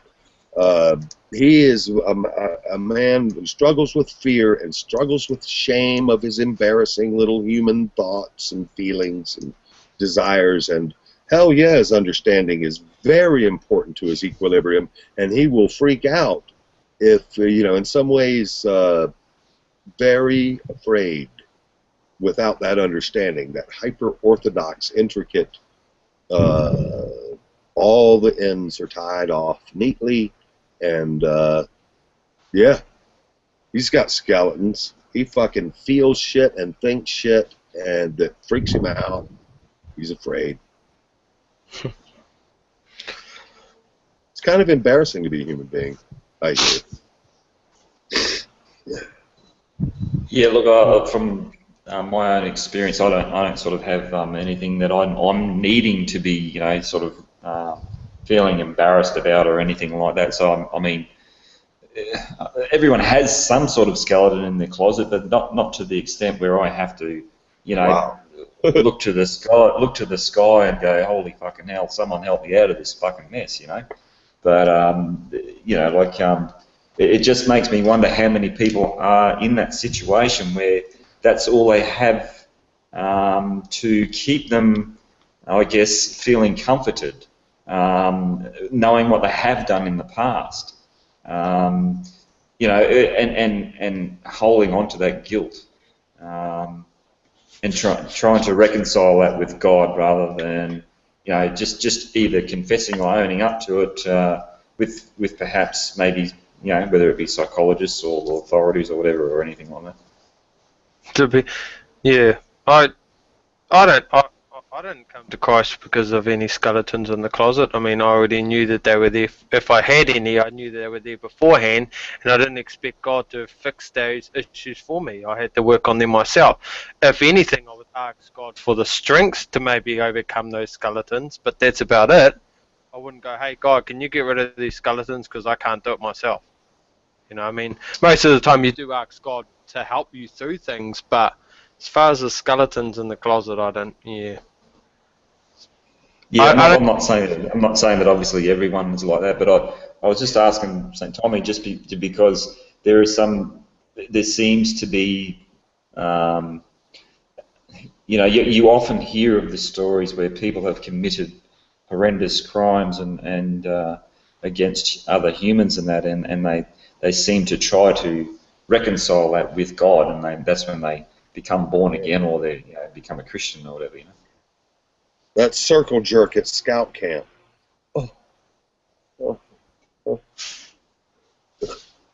So you're saying I was better off, like I didn't go to Scout, so I was better off. I'm not sure of all humans have gone Jeffrey Dahmer and are cannibals or murderous rapists or something, or that Matt Slick has skeletons the same as Hitler's, but most human beings have done some things that they are kind of not particularly proud of, or maybe bear a little shame for some shit they've done. And yeah, it's not uncommon amongst men like Matt Slick to maybe Matt Slick has a goldfish obsession or something, or who knows.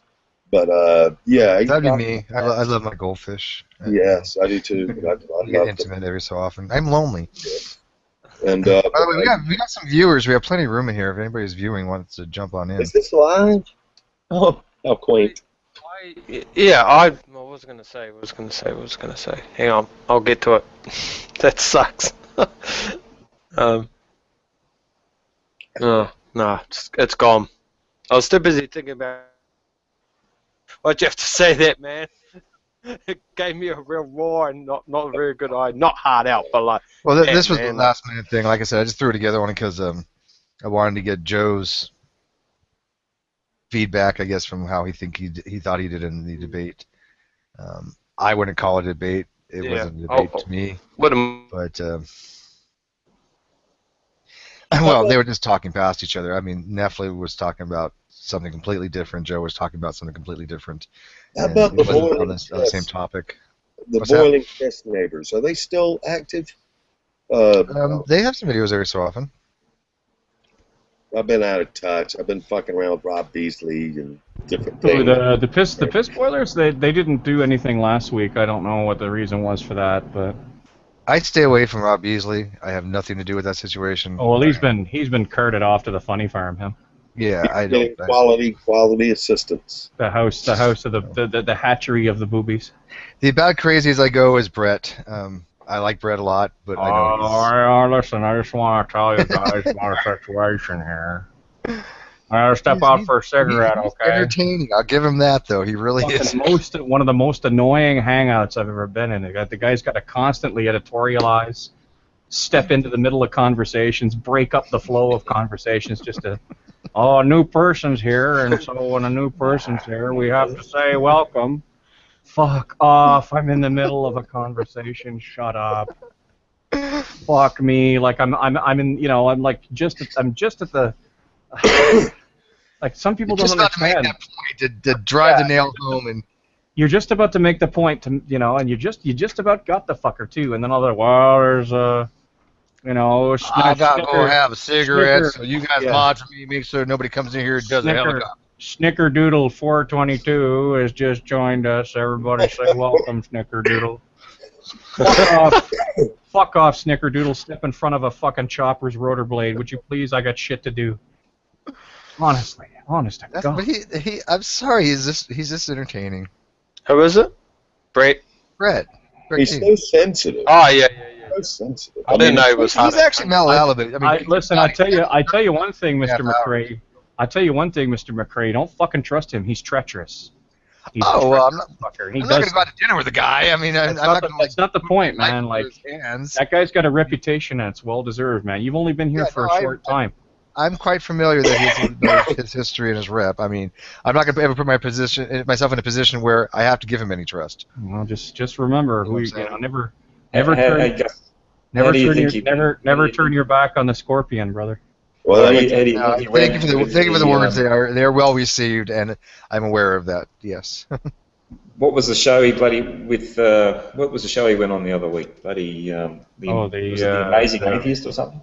No, I think it was the Drunken Peasants he went on. Drunken Peasants, yeah. How do you reckon he went on there? Did you watch it? He got wrecked. I mean, there's no question about that. Well, he held in there for 2.5 hours. But he got one set of jokers with another set of jokers, as far as I'm concerned.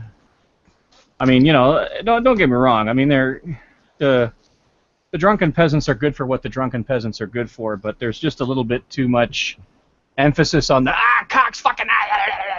Yeah, well, they're supposed to be. They're like the Ren and Stimpy version. Yeah. And then when you bring something up, they're like, well, you know that they're drunk, right? I'm like, yeah, it's I kind know of the they're Beavis drunk. and Butthead of the internet, of the Google Plus. It's just I had to sort of wonder why he decided to go on there. I mean, there are people I will give trust to. I trust CJ, and I've only known CJ for a couple months, but he's earned my trust. I give him a lot of trust. I don't think he would purposely fuck me over. Gus Ballinger, and not because he's fuck Gus. Yeah, I trust Gus. More my type, sweetheart. You better shave first. Thank you. I know. We're both of us are scraggly today. Gus is fucking fierce, but he's not fucking. What is it? Duplistic or something about. Gus does not have treachery. He just has fierceness. I've seen Gus be a little pit bull. You goddamn right, and he's upfront about it, and that's okay. And but to be stealthy, cunningly treacherous, and turn on you and fucking knife you in the back. Those are the ones that scare me, though. I'd rather have somebody up front and I know to be a bulldog and in your face, rather than somebody that comes across all nice and demeanor, and then all of a sudden you know is going to fuck you in the back at the first opportunity if it suits their purposes. Yeah. And I do fucking know the fierceness of Gus, man. It is awesome and overwhelming. But fucking, there's some types of treachery which I stand with Gus and do not respect. Fierceness is just fierceness. Sorry to be flattering. Have you been on the receiving end of Gus's? Yes, I have pissed Gus off, and he has upbraided me for my verbosity and my presumptiveness. And I smacked your ass down. My beating a little bit, and that's okay. So Tommy didn't take it like a bitch. He stood up for himself. I'd rather do that. I'd rather be wrong and stand up for myself than just be a whiny little bitch. I mean, at the end of the day, why did you tell me off? At the end of the day, I'd be like, fuck you, but whatever, shit happens. At the end of the day, 20 feet away from. At the end of the day, 20 feet away from your computer, nothing that goes on here matters a damn. Right. At the end of the day, I do not give a fuck what anyone says to me. You can give me so much. People watch my videos, and if I make a mistake, I don't take offense. Shit happens. I just wouldn't care enough to take offense. I'd be like, whatever, mate. But you called me an antinomian. I mean, it's okay to say that away from here it doesn't really matter, but I mean, let's be realistic about it. What people say about you, and you're going to hang on to some thoughts as to what. It depends on who's saying it. I mean, if Neff says it, I don't give a crap. But someone who obviously a friend or someone who you respect. Right. Well, making a decision not to take things like a condemnation from somebody, making a decision in advance that when somebody calls you a bad person or a whatever, they call you a name. How about a fucktard? When they call you a name, making a decision in advance helps control that little hurt and not take it personal. So the fuck what? At the end of the, whatever. Yeah. At the end of the day, man. At the end of the day, these people on the net don't know you enough to even for you to even take offense to it. It's like at the end of the day, you're just a picture on the computer. Right. Like, why would I even take offense to you? You don't even live in the same country as me, Steve. So just can you leave me alone? No. Yeah, so my opinion means nothing to you. But I think that people come on these things to one. People do like to be able to express their opinion, and the other thing about it is that you do get feedback, and you do learn to express yourself better. You do learn how to have a better argument and to recognize poor arguments. That's the biggest thing I've taken.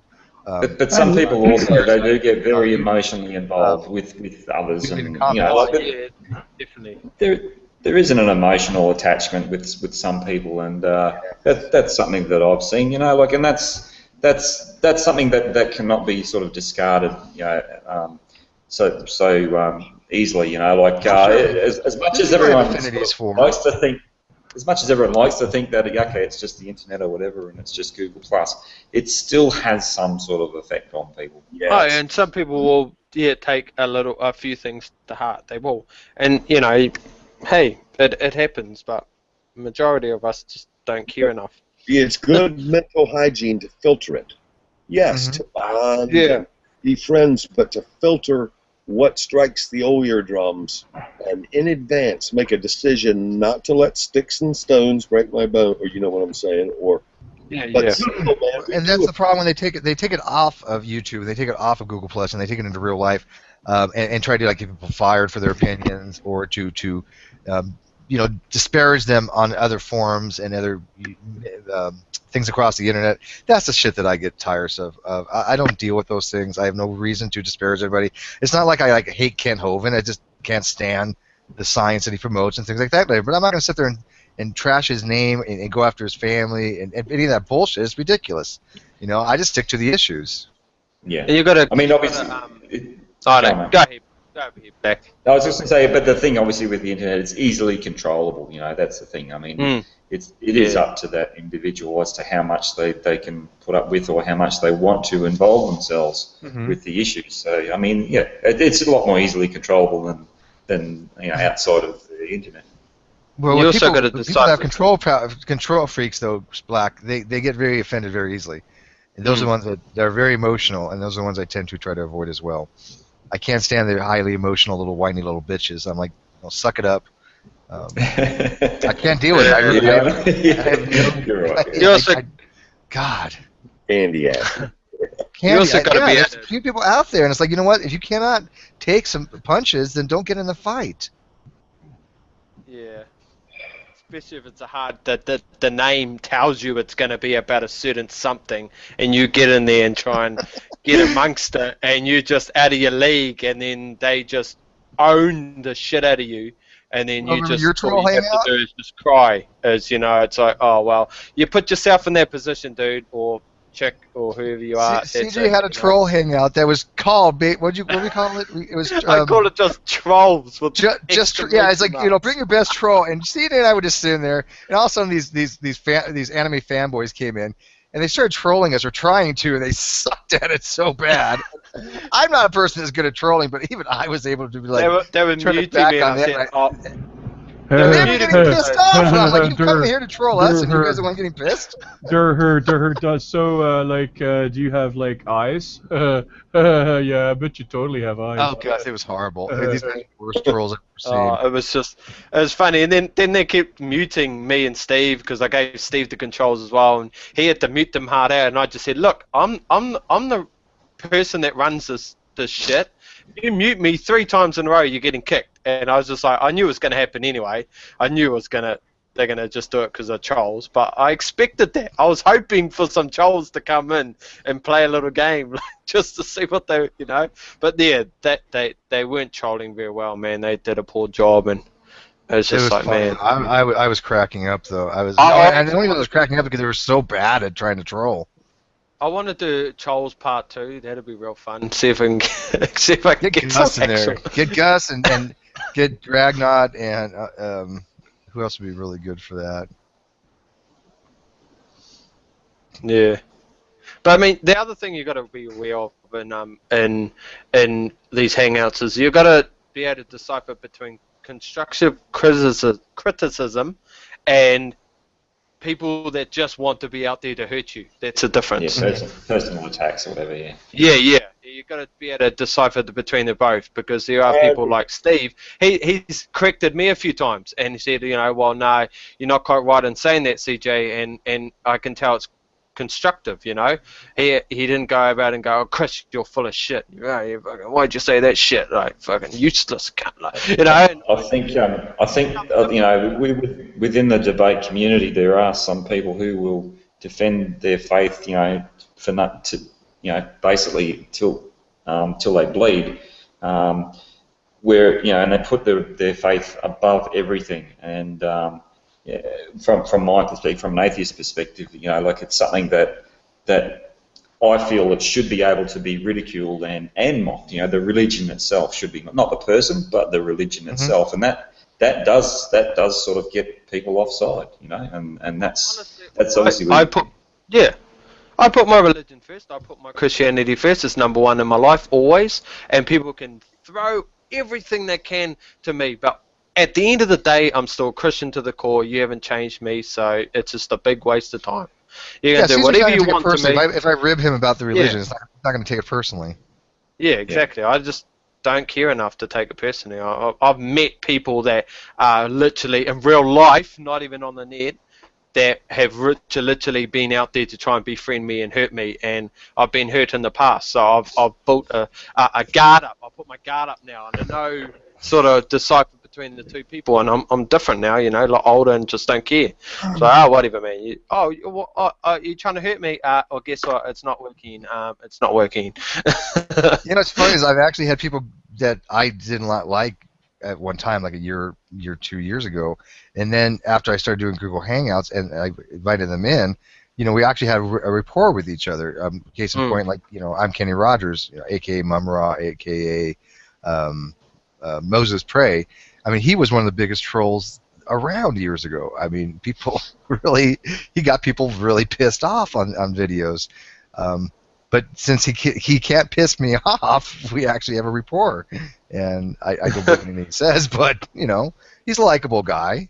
it's a sort of like what you used to get in school, where you know, like you used to have to fight someone to become their best mate sometimes, you know. Yeah, one of my best mates at schools like that. Yeah, I mean, I write some pretty inflammatory comments sometimes, and some people do take offense to them.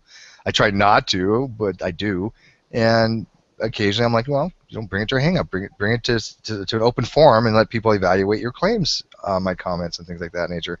And then they just never seem to be able to. And you remember the last one, CJ, where I made a specific hangout for that one gentleman, I can't remember his name, Daniel or something like that. You know, he's like, basically, Steve, you're not listening to anything. I'm like, no, you're not giving me anything. I'm asking for evidence, scientific evidence. And of course, their idea of scientific evidence is not congruent with mine, and they think I'm not listening to them. I'm like, well, I am listening to you, but you're not saying anything different than fucking magic to me. Yeah. Um, We've had some fun, Steve, I tell you. Oh, I got a lot of laughs lately. I get a kick out of it. I really do. I will admit that it has been entertaining. Steve, have we ever interacted substantially before tonight? Do you recall? Well, I don't know by substantially. I mean, we've kicked it in other hangouts, yeah. I'm a little airheaded and very. I don't see well, so people come onto my radar or memory slowly. So my apologies for not remembering. No problem. I think we were one of the other. I think it was Xbox was in there. I think even Pillbox dropped in for a little while. I really like Xbox a lot. Yeah, no, I did. I like Xbox. Real cool, man. I was talking with him after G-Man left, after he went offline and all that. And yeah, no, he's so cool, man. He's even G-Man mentioned it. He's almost so open-minded that he could be a Christian himself. You know, just with that whole outlook, he's so open-minded, and I respect that in him. And I could talk with him for ages, man. He's so cool. Like, Spirit-filled atheists are a dime a dozen in some neighborhoods. The spirit of truth, the spirit of love. Yeah. Assuming that atheism exists, of course, or God, or any of that. Yeah, I was going to say, one, you're making the assumption that, you know, you can be atheist, because some people say you can't be atheist, and second, you're making the assumption that atheists can tell the truth, because I've had people tell me, well, atheists cannot tell the truth, and I'm like, really? What? Yeah. I'm like, okay. You can be anything you want to be, but at the end of the day, if you're closed-minded, that's when you have the issue. You need to be open-minded to different perspectives and understanding. And that's why I don't take the label of atheist. I take the label as an apatheist. But you know, I've made a convincing argument. I don't have a problem accepting a type of deity. My problem is I'm not going to accept, not yours, but I mean somebody who's talking to me most of the time. I'm not going to accept their type of deity, and you know that because I find their type of deity to be incongruent with my worldview and my understanding of reality. And if you have to get me to supersede my understanding of reality and say, okay, well, the Earth isn't 4.5 billion years old, or evolution doesn't occur, then I'm not going to be able to accept your deity because it just does not exist in my reality. Is your deity love? Do you love? I think every I don't know person has the what. ability to love unless they're a sociopath, I guess. Yeah, I'm talking about you though. Do you love? I love a lot of things, sure. I mean, my biggest love is my daughter. Okay, do you believe in love? That's a kind of a silly sure. question. Yeah, sure. I mean, I've been in love, sure. Who hasn't? Have you been impressed with the love that you feel for other critters, other humans, other? I'm actually, honestly, I probably feel more love to most animals than I do people. Sometimes I feel like. That's not to diminish the human race, because I do think humans are a higher being, but I find affection more of some animals, like some pets I've had in the past, than I do as a whole to a lot of people. Yeah. I do not trust my shallow sentiment, sweet sentiment, but it is sweet. And that's, yeah. Well, you're probably a lot more altruistic than I am, I guess. And fuck if I know. It's all relative, I guess. But, yeah. Oh, sorry, I was away from the keyboard for a second there, but you did mention Xbox there earlier. Yeah, I agree with the sentiments. Is his stance is he a solipsist, hard solipsist or something? No, I don't think he's is he? I mean, I think he's pretty well, like, I don't think he's a hard solipsist. Okay, yeah, no, I thought I heard him discussing it at some stage, and that's where I perhaps maybe have got the impression that he was. Maybe there are many ways to be enlightened. I don't know. But maybe there are many ways to be spiritual, if such a thing exists. But Xbox is just a lovely man. He just is. And somehow, yeah, I'll quit emoting, excuse me. But I just... Emote, man. Gush. Feel the love, man. Feel the love. He's one of a kind, is what you're meaning, eh? Well, in a sense. Surely, I think everybody is one of a kind in some way. Well, yeah, I know. Now, but you know what I mean, like. Now, how about our Nadia? Oh, precious. Oh, I love Nadia. Freaky to say, freaky to feel. For me, it's like I wandered into Nadia's room one time, and nobody else was in there, and there she was, passed out on her bed. You could hear her breathing. She's just a kind of a precious human being. Maybe not as precious as some of the hotter, younger, voluptuous. Never mind. I'm just trying to be Theo comedian. But well, it's funny, but Nadia is, she's like a collective point. It seems like no matter what diversity you have, everybody for the most part seems to get along with Nadia and like Nadia and respect her and listen to her and knows that she's very knowledgeable. And then occasionally you get some other person out there who's not that familiar with Nadia or the room, and they get lambasted. I mean, they really do, really quickly. The big boy place, it is. Yeah. But she is very accommodating of many diversities of extremes. Everybody from Jesus DiCaprio can rule that microphone for a couple hours, or Jeff, our libertarian good neighbor, I forget his name. Jeff, never mind. But everybody gets in there, and she is very accommodating of diversity. And, right, and the worst thing you can do is ever go in there and say, well, you don't let anybody talk, or you don't want to hear other sides, and not be like, are you fucking kidding me? Well, I've seen censorship go on, but it is not due to she's just very accommodating. Yeah, look, I think that like she due to outside pressures from other people has tried to sort of change the dynamics of the hangout from time to time. But it's not but it's always gone back to how it is now, where it's pretty much self-controlled. Just mutual respect between the people within the room. you know, and that I think is a good thing, you know, like it's actually very telling on the society of a whole when it happens like that. It's a what do you call it? Warts and all hangout. Yeah, it's a free You see it exchange all. of ideas in there, right. and it's, like you said, the fact it's self-policing is what makes it so great. Because you can have a conversation or a disagreement with somebody that you may respect quite immensely, but you can have a polite disagreement and say, you know what, I disagree with you on this, and then run with it.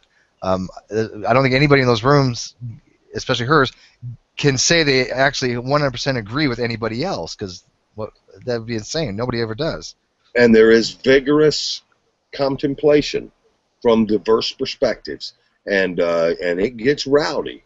I mean, shit gets talked, and chiding goes on, and a little name calling, but there is diversity and accommodation, and it's just great. It's great. I stumbled into Nadia's room a year ago. I had no idea that people in there knew each other, or that people in there were famous. No idea that it was online live. I had no idea that. I thought that people had been arbitrarily thrown into a chat room and would never see each other again. And I stayed in there for 6 hours and talked more shit. And I mean, I went off. It's great. It was wonderful. I think, like, you know, like even the fact that there's quite often there is a lot of, you know, racism that does, racist talk that does go in there, you know, and the racial comments and that sort of stuff. That's something that personally, if I had my own hangout, wouldn't allow to happen. But within her hangout, I think that's something that I've come to, you know, I have come to realise that that's something that actually, Right. like I said, warts and all. Because exactly. but you got to remember, from her perspective, she's letting that stuff happen because she uses it to her advantage. She does so very effectively to show the things that she says are out there: the homophobia, the transgenderphobia, the racism, all these things that she harps on a lot. These are people coming in and demonstrating it. So they're digging their own holes, so to speak. Exactly. Really, at the end of the day, And they're brilliant for doing it. They're being educated too. I've seen people become more reasonable, less cultural bigotry, less closed-minded, more considering of some view that other guy might not be a devil or something. Or I've seen people grow and adopt each other's reasonableness and good mental hygiene habits and emotion management skills. I've seen people grow in Mount even the hardcore Christians, I mean, respect her. I mean, DPR goes, not just DPR because he's not a Christian, but I mean, Brad and Nephilim and all these people. They all have a Christian Hill, but they all have a commonality with her. But I have seen people that are a little bit more policey than they should, and I've stepped in a few times because I don't think they should be. Some people, when they just jump in, they may not like them, and she'll be like, "Oh, well, such and such is here, let's kick him," kind of thing. It's like, no, you know. I'm not sure whether she was joking last night when she was saying how she's against free speech. No, she's not. She is against free speech. But her perspective of free speech is that she's against hate speech. So she interprets that as against free speech, that she doesn't think that hate speech should be allowed because it has potential to incite action. And she's got a point on it. Yeah. But, free hate speech, unrestrained hate speech is dangerously dangerous, and it's just the way it's how to regulate it. Now that's a whole different ballgame, but some speech is harmful, and to say, "Oh no, words are weapons, man." I would like to give society the benefit of the doubt and think that we're self-regulatory on that, and that when we see hate speech, they kind of. I'm not going to say advocate go out and beat the person down, but the shit they get for it is pretty well deserved for the most part. People that even the simple things when people are dancing on the flag and stomping over the flag, some of them got their ass kicked, and I'm not advocating that. I'm not even saying it's an appropriate response, but I'm saying that the society as a whole looks very negative on those type of things, and I'm grateful to that. We still have a society that recognizes those things are atrocious. Those things are not healthy to a great society, and racism is definitely one of those things that's not healthy to a good society. Words are used as weapons so much, man. See it every day. The words can cut, but words can heal.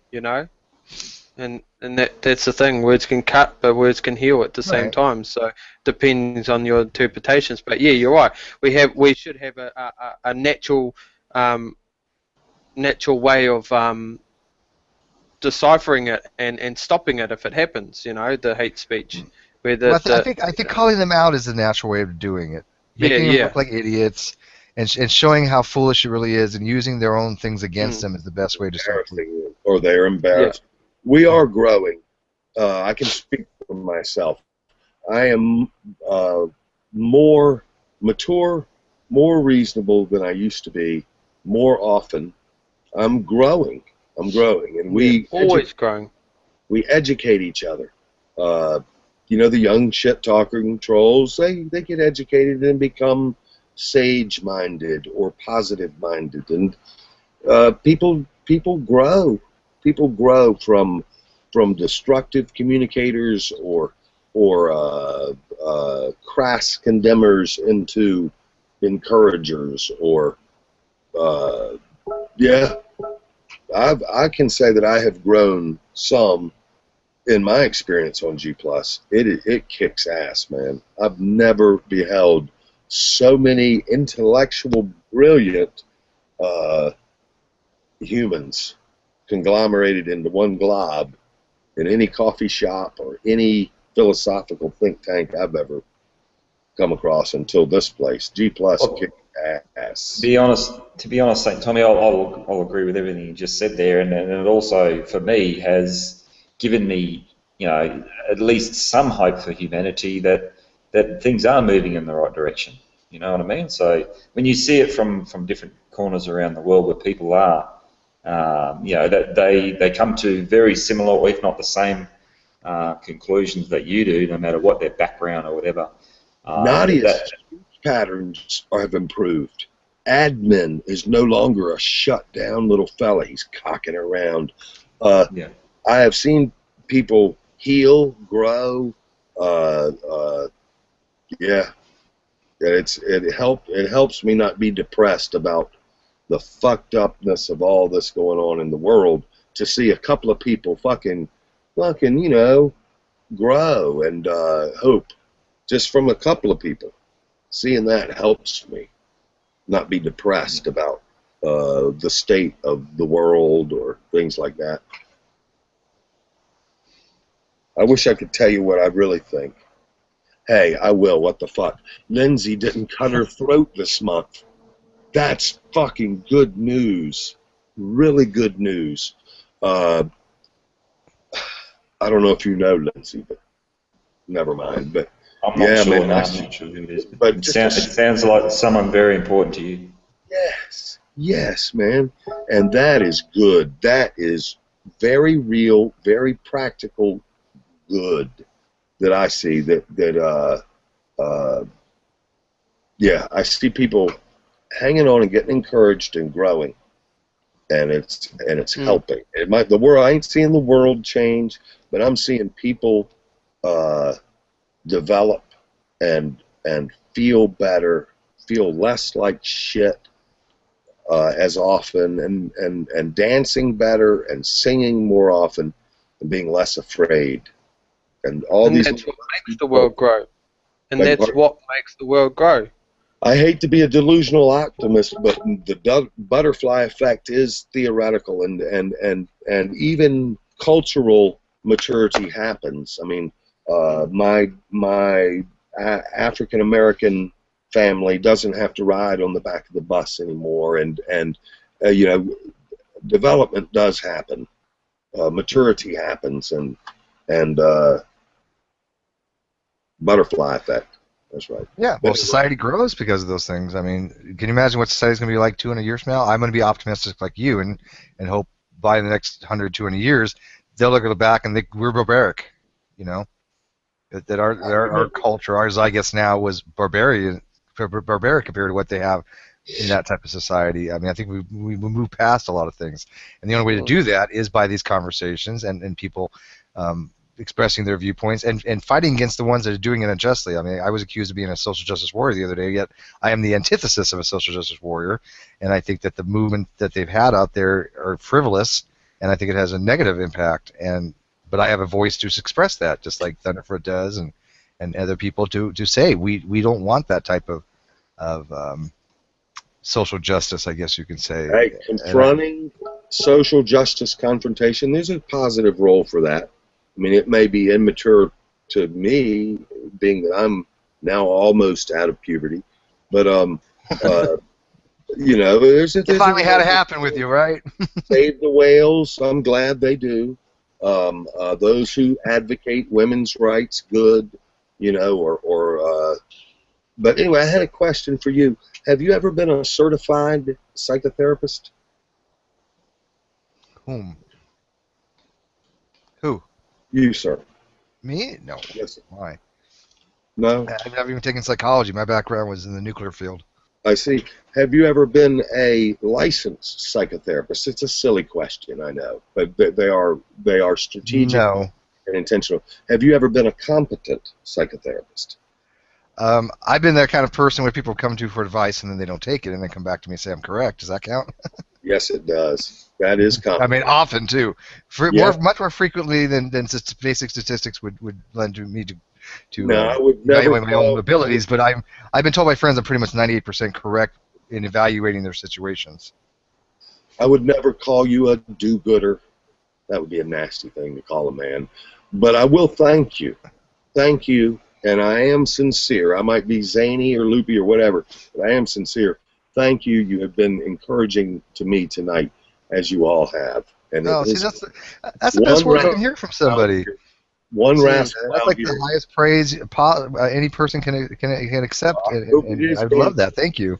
I hope it is meaningful, and I'm quite sincere in that. Yes. Good, and it's been a pleasure to interact with all of you. And thank you for your patience. Thank you, Tommy. I respect you too, man. First time I met you, but you know, people like you are the kind of people I like to have in my hangout because we can have a civilized discussion without all the immaturity that you see on the net. You know what I mean? And that's good, man. You know, like I mean, I'll add you on Google Plus, man. I'll invite you whenever, man. Straight up. Yeah, I say it's my time zone when I have these, and of course I got the English people, I got the New Zealand people, and I got all these people all around the world, and of course there's so many different time zones trying to get them all together in one hangout, and then it's usually the first 10 people that show up, so it doesn't add diversity that often because I usually have the same at least 5 people that are my core people that join me. Speaking of which, hey Slash, hey buddy. Yeah. How are you, my friend? I'm back finally. But you ran off Tommy. No, just kidding. I think tell you how to go. But yeah, I had a lot of things happen to me last time I was on. Good, better, and well, I think you bad. Last time I saw you left. It was bad. Yeah. What happened with that? I don't know if you want to talk about it on air, but no, I kind of did want to clear my name because I don't want to come off as like a creeper, right? Do you remember what happened? Well, actually, it might be talking about something else because last time okay, can I tell the story from what happened? Yeah, and then I'll provide some context to it since I wasn't able to contextualize it at all.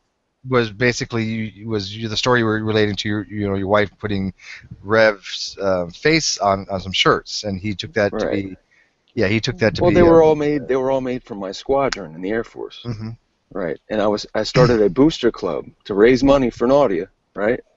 Where I was putting different avatars that people in my office liked. They liked these people, so I put their avatars, or she was able to do it because she has the tools for where she works, and she would put these avatars on T-shirts and sell them, and we were raising money for Nadia, and it was all put to a stop after my commander saw that video, and so I had to take all the T-shirts back. We had to get back all the money. And it was so blown out of proportion, and he treated me like such a freaking piece of crap that me and him will never be talking again. So your commander or Rev? Rev. Oh. And it's ridiculous because he just snapped on me. We had a good history, and out of everybody on this Google Hangout, everybody in my squadron liked him the best, and he just exploded that bridge. And it's just like, I don't understand. I just don't Have get you it. addressed it with him yet? Because I mean, I witnessed it, live. I mean, obviously I was Who, Rev? I think no, I might have been I was in the there. room I as was well. there when it happened. I watched it. I know, it was ridiculous. Firsthand. It was And ridiculous. I don't know where he was getting the. I mean, I would have been flattered, dude. Seriously, I would have been like, right. holy fuck. So that's awesome. he snapped at Especially me. because it helps Nadia. He made me feel like a piece of crap. Context. He took it out of context. Actually. Right. He didn't let me contextualize it at all. He just thought I was a freaking little creeper, and then that was the end of it. And so I was told by my commander not to come in until today, and he would be watching it. And I was just like, all right. So it's just I got kind of in trouble because I started something with our booster club for no reason. I had to give back everybody's money, and it just sucked. That's a shame. And I hate drama. I never do drama crap. So I'm just saying, if Rev pops in here, I'm gone. I can't talk to him anymore. I understand your position, Slash. I honestly, like I said, I'm objective. I don't think you did a damn thing wrong. I know, it was ridiculous. I've never done. I always love the rational discussion, but people grow on you in here, and you're on the internet. It's live. People watch you. Things happen, and that's what happened. It wasn't a creepy thing at all. My wife. I don't think anybody thought that way except for him, and even people were telling him, "You're taking this the wrong way." Yeah, that's the first time I have ever been caught up in anything kind of weird in here. Mm-hmm. Rev is very protective of Nadia, and I think there's also the case where he may feel not so much ownership, but he feels that he has some sort of priority over everyone else, over Nadia. No, that's to be like a white knight. Exactly, very, very much like that, and I think that's where he was in that mood where he just felt that he had to defend everything that possibly that he took even out of context. He was in that mood that he just wanted to attack.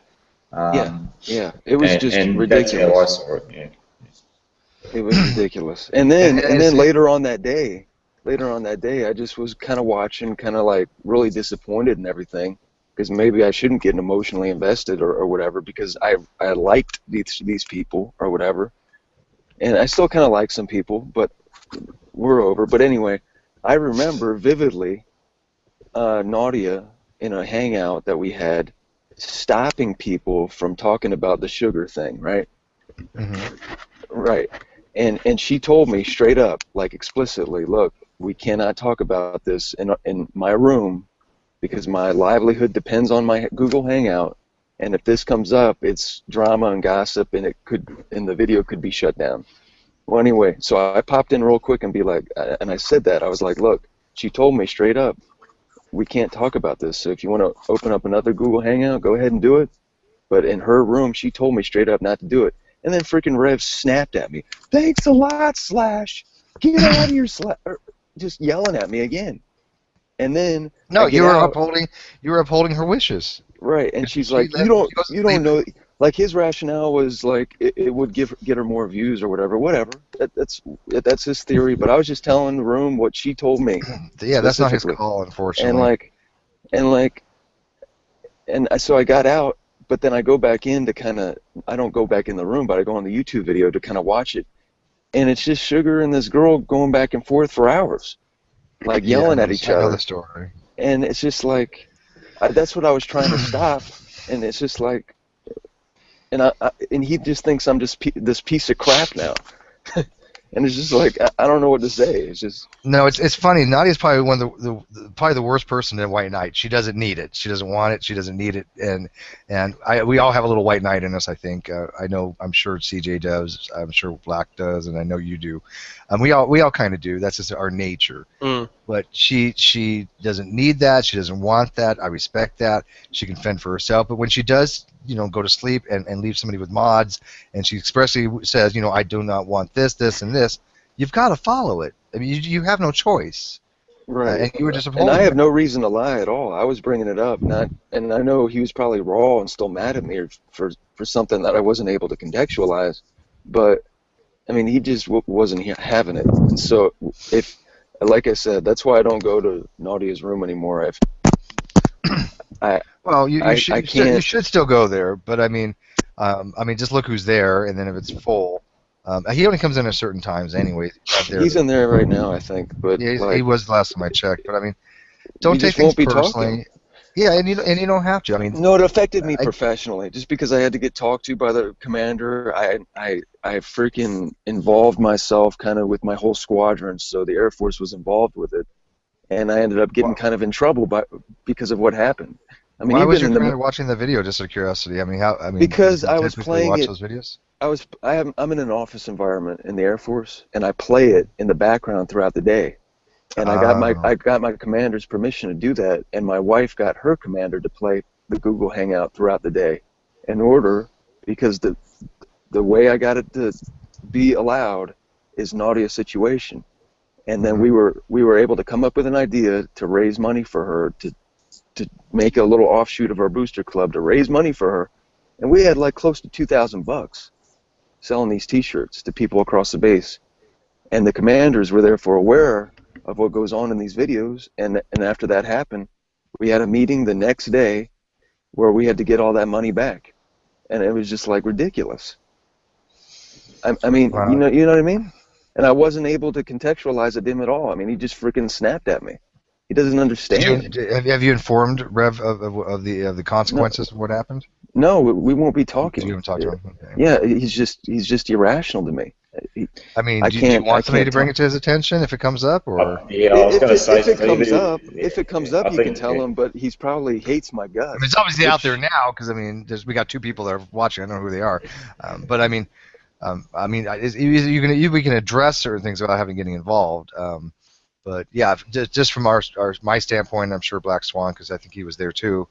You didn't do shit wrong. I really didn't. I mean, he just treated me like absolute crap, and like I can't say anything. I can't be like, well, look, dude, I'm your Christian brother.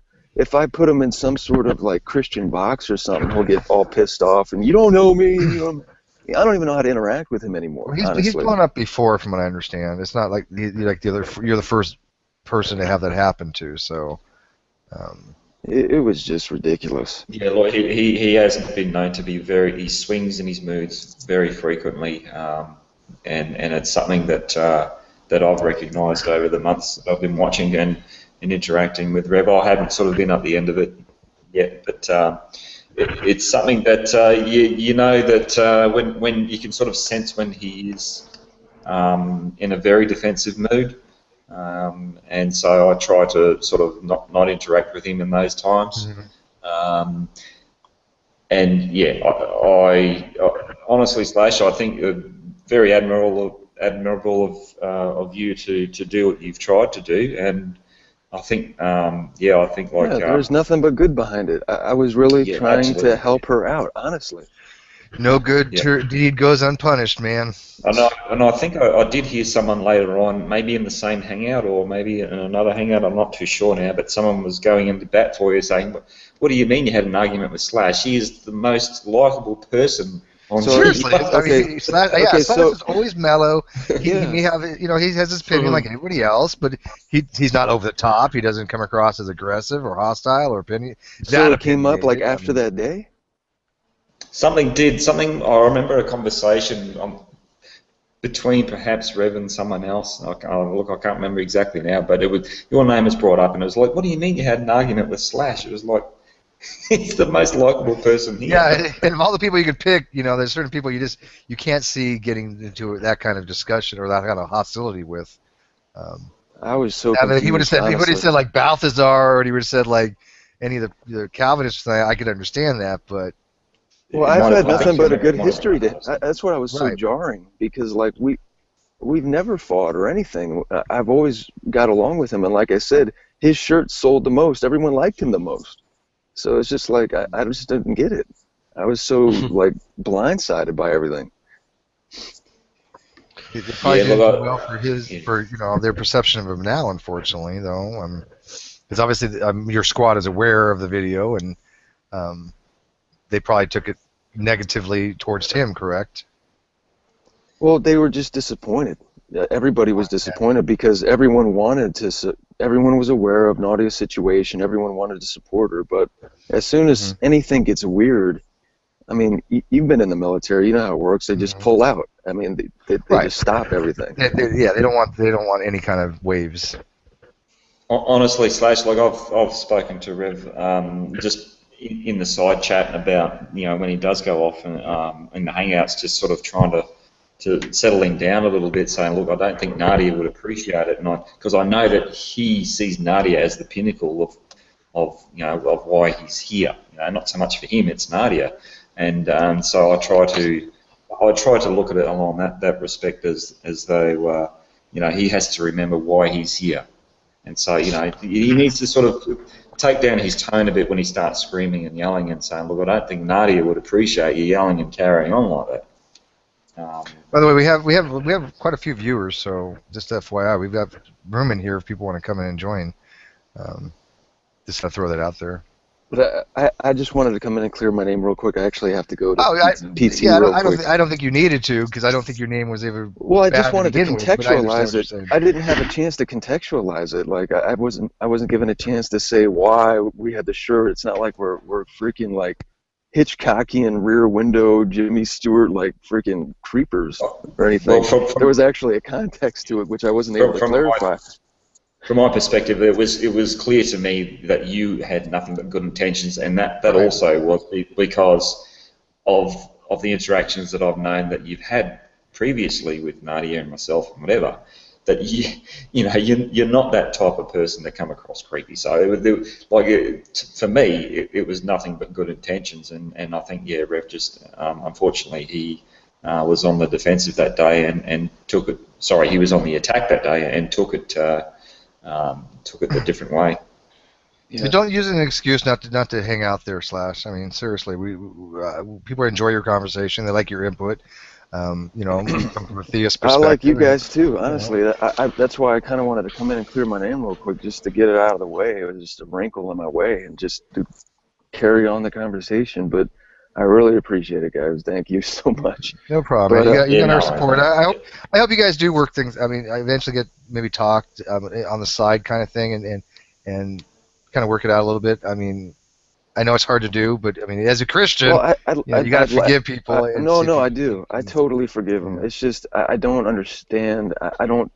It takes two, basically. It takes two. So. Yeah, but just remember the issue is more with him. Like I said, I'm not going to badmouth him because I really like him an exceptional amount, but I know he is prone to have episodes of hostility and mood swings, from what I understand. So. Just take it for what it is, man. Okay. I will. I appreciate it, guys. I gotta go though. You're welcome, my friend. All right, later, guys. Good to see you, mate. So, Dr. Steve is in the house today. What up, Doc? Yeah. What's up, Doc? I'm telling you, I just need to just have some coffee and I'll charge for Well, it's probably the way that you're sitting in your seat like that, Steve. It looks like you're there in a therapy chair. Yeah, exactly. Because I'm fucking cold, but I was going to say you look fucking cold. I'm sitting. I haven't got a shirt on here. I'm in shorts. I'm bloody sweating my balls. But it's true. And I told Tom that I used to have so many people come to me for personal advice. I've actually had so many people actually marry my ex-girlfriends because I mean they came to me for advice. I would be, in a relationship with somebody, and all of a sudden, they end up meeting my girlfriend. And actually, I've had that happen 4 times where they got married. So, I mean, obviously, I'm good at helping other people in their relationship. Yeah. I mean, there are people who are really good, natural listeners. Like that, they like to listen to other people, and then that's something that myself, I do like to listen to other people. I'm not a very big talker or speaker. But I do like to listen to conversations. That's why when you do talk, Black, you throw in things that are really awesome most of the time. I mean, you don't just talk for the sake of talking. When you have something to say, you say it, and you make very valid points. I try to put it that way. Thanks for that, but I don't know. I try to, but whether I do or not is another thing. But thanks for the compliment. But I don't know. Do you want to continue the hangout? We got people watching, but. They can jump on in. We've got 3 people viewing, so there's like a 30-second delay, so maybe they'll come in and join the conversation. I mean, it's obviously not about Nephilim and Joe anymore, because we beat that to a dead horse. I don't think you were in here for that, but... Anyways, I'll give it another minute, then I'll end the hangout if nobody wants to jump in. And then I'll play in somebody else's sandbox. I've actually got a part-time job now, so I'm quite proud of that. Well, congrats. Yeah, well, it keeps me busy. It's nothing. It's a pretty good job. I'm my own boss and stuff, so sort of Keeps just him out of Australia. Oh, my brother actually went over there to work for a while, but I think he didn't have enough experience for you guys. On the mine somewhere, or a job. Like he couldn't really get a job over there, so he had to come back. Just didn't have the experience, and I don't really know what the full story is, but sort of Yeah, most of the guys come over from the mines. Yeah. No worries, Steve. All right. I'll bid you adieu. Like I said, I'll go play in some sandbox here in a little while. Okay. All right, Thank you for joining us tonight. I'm out.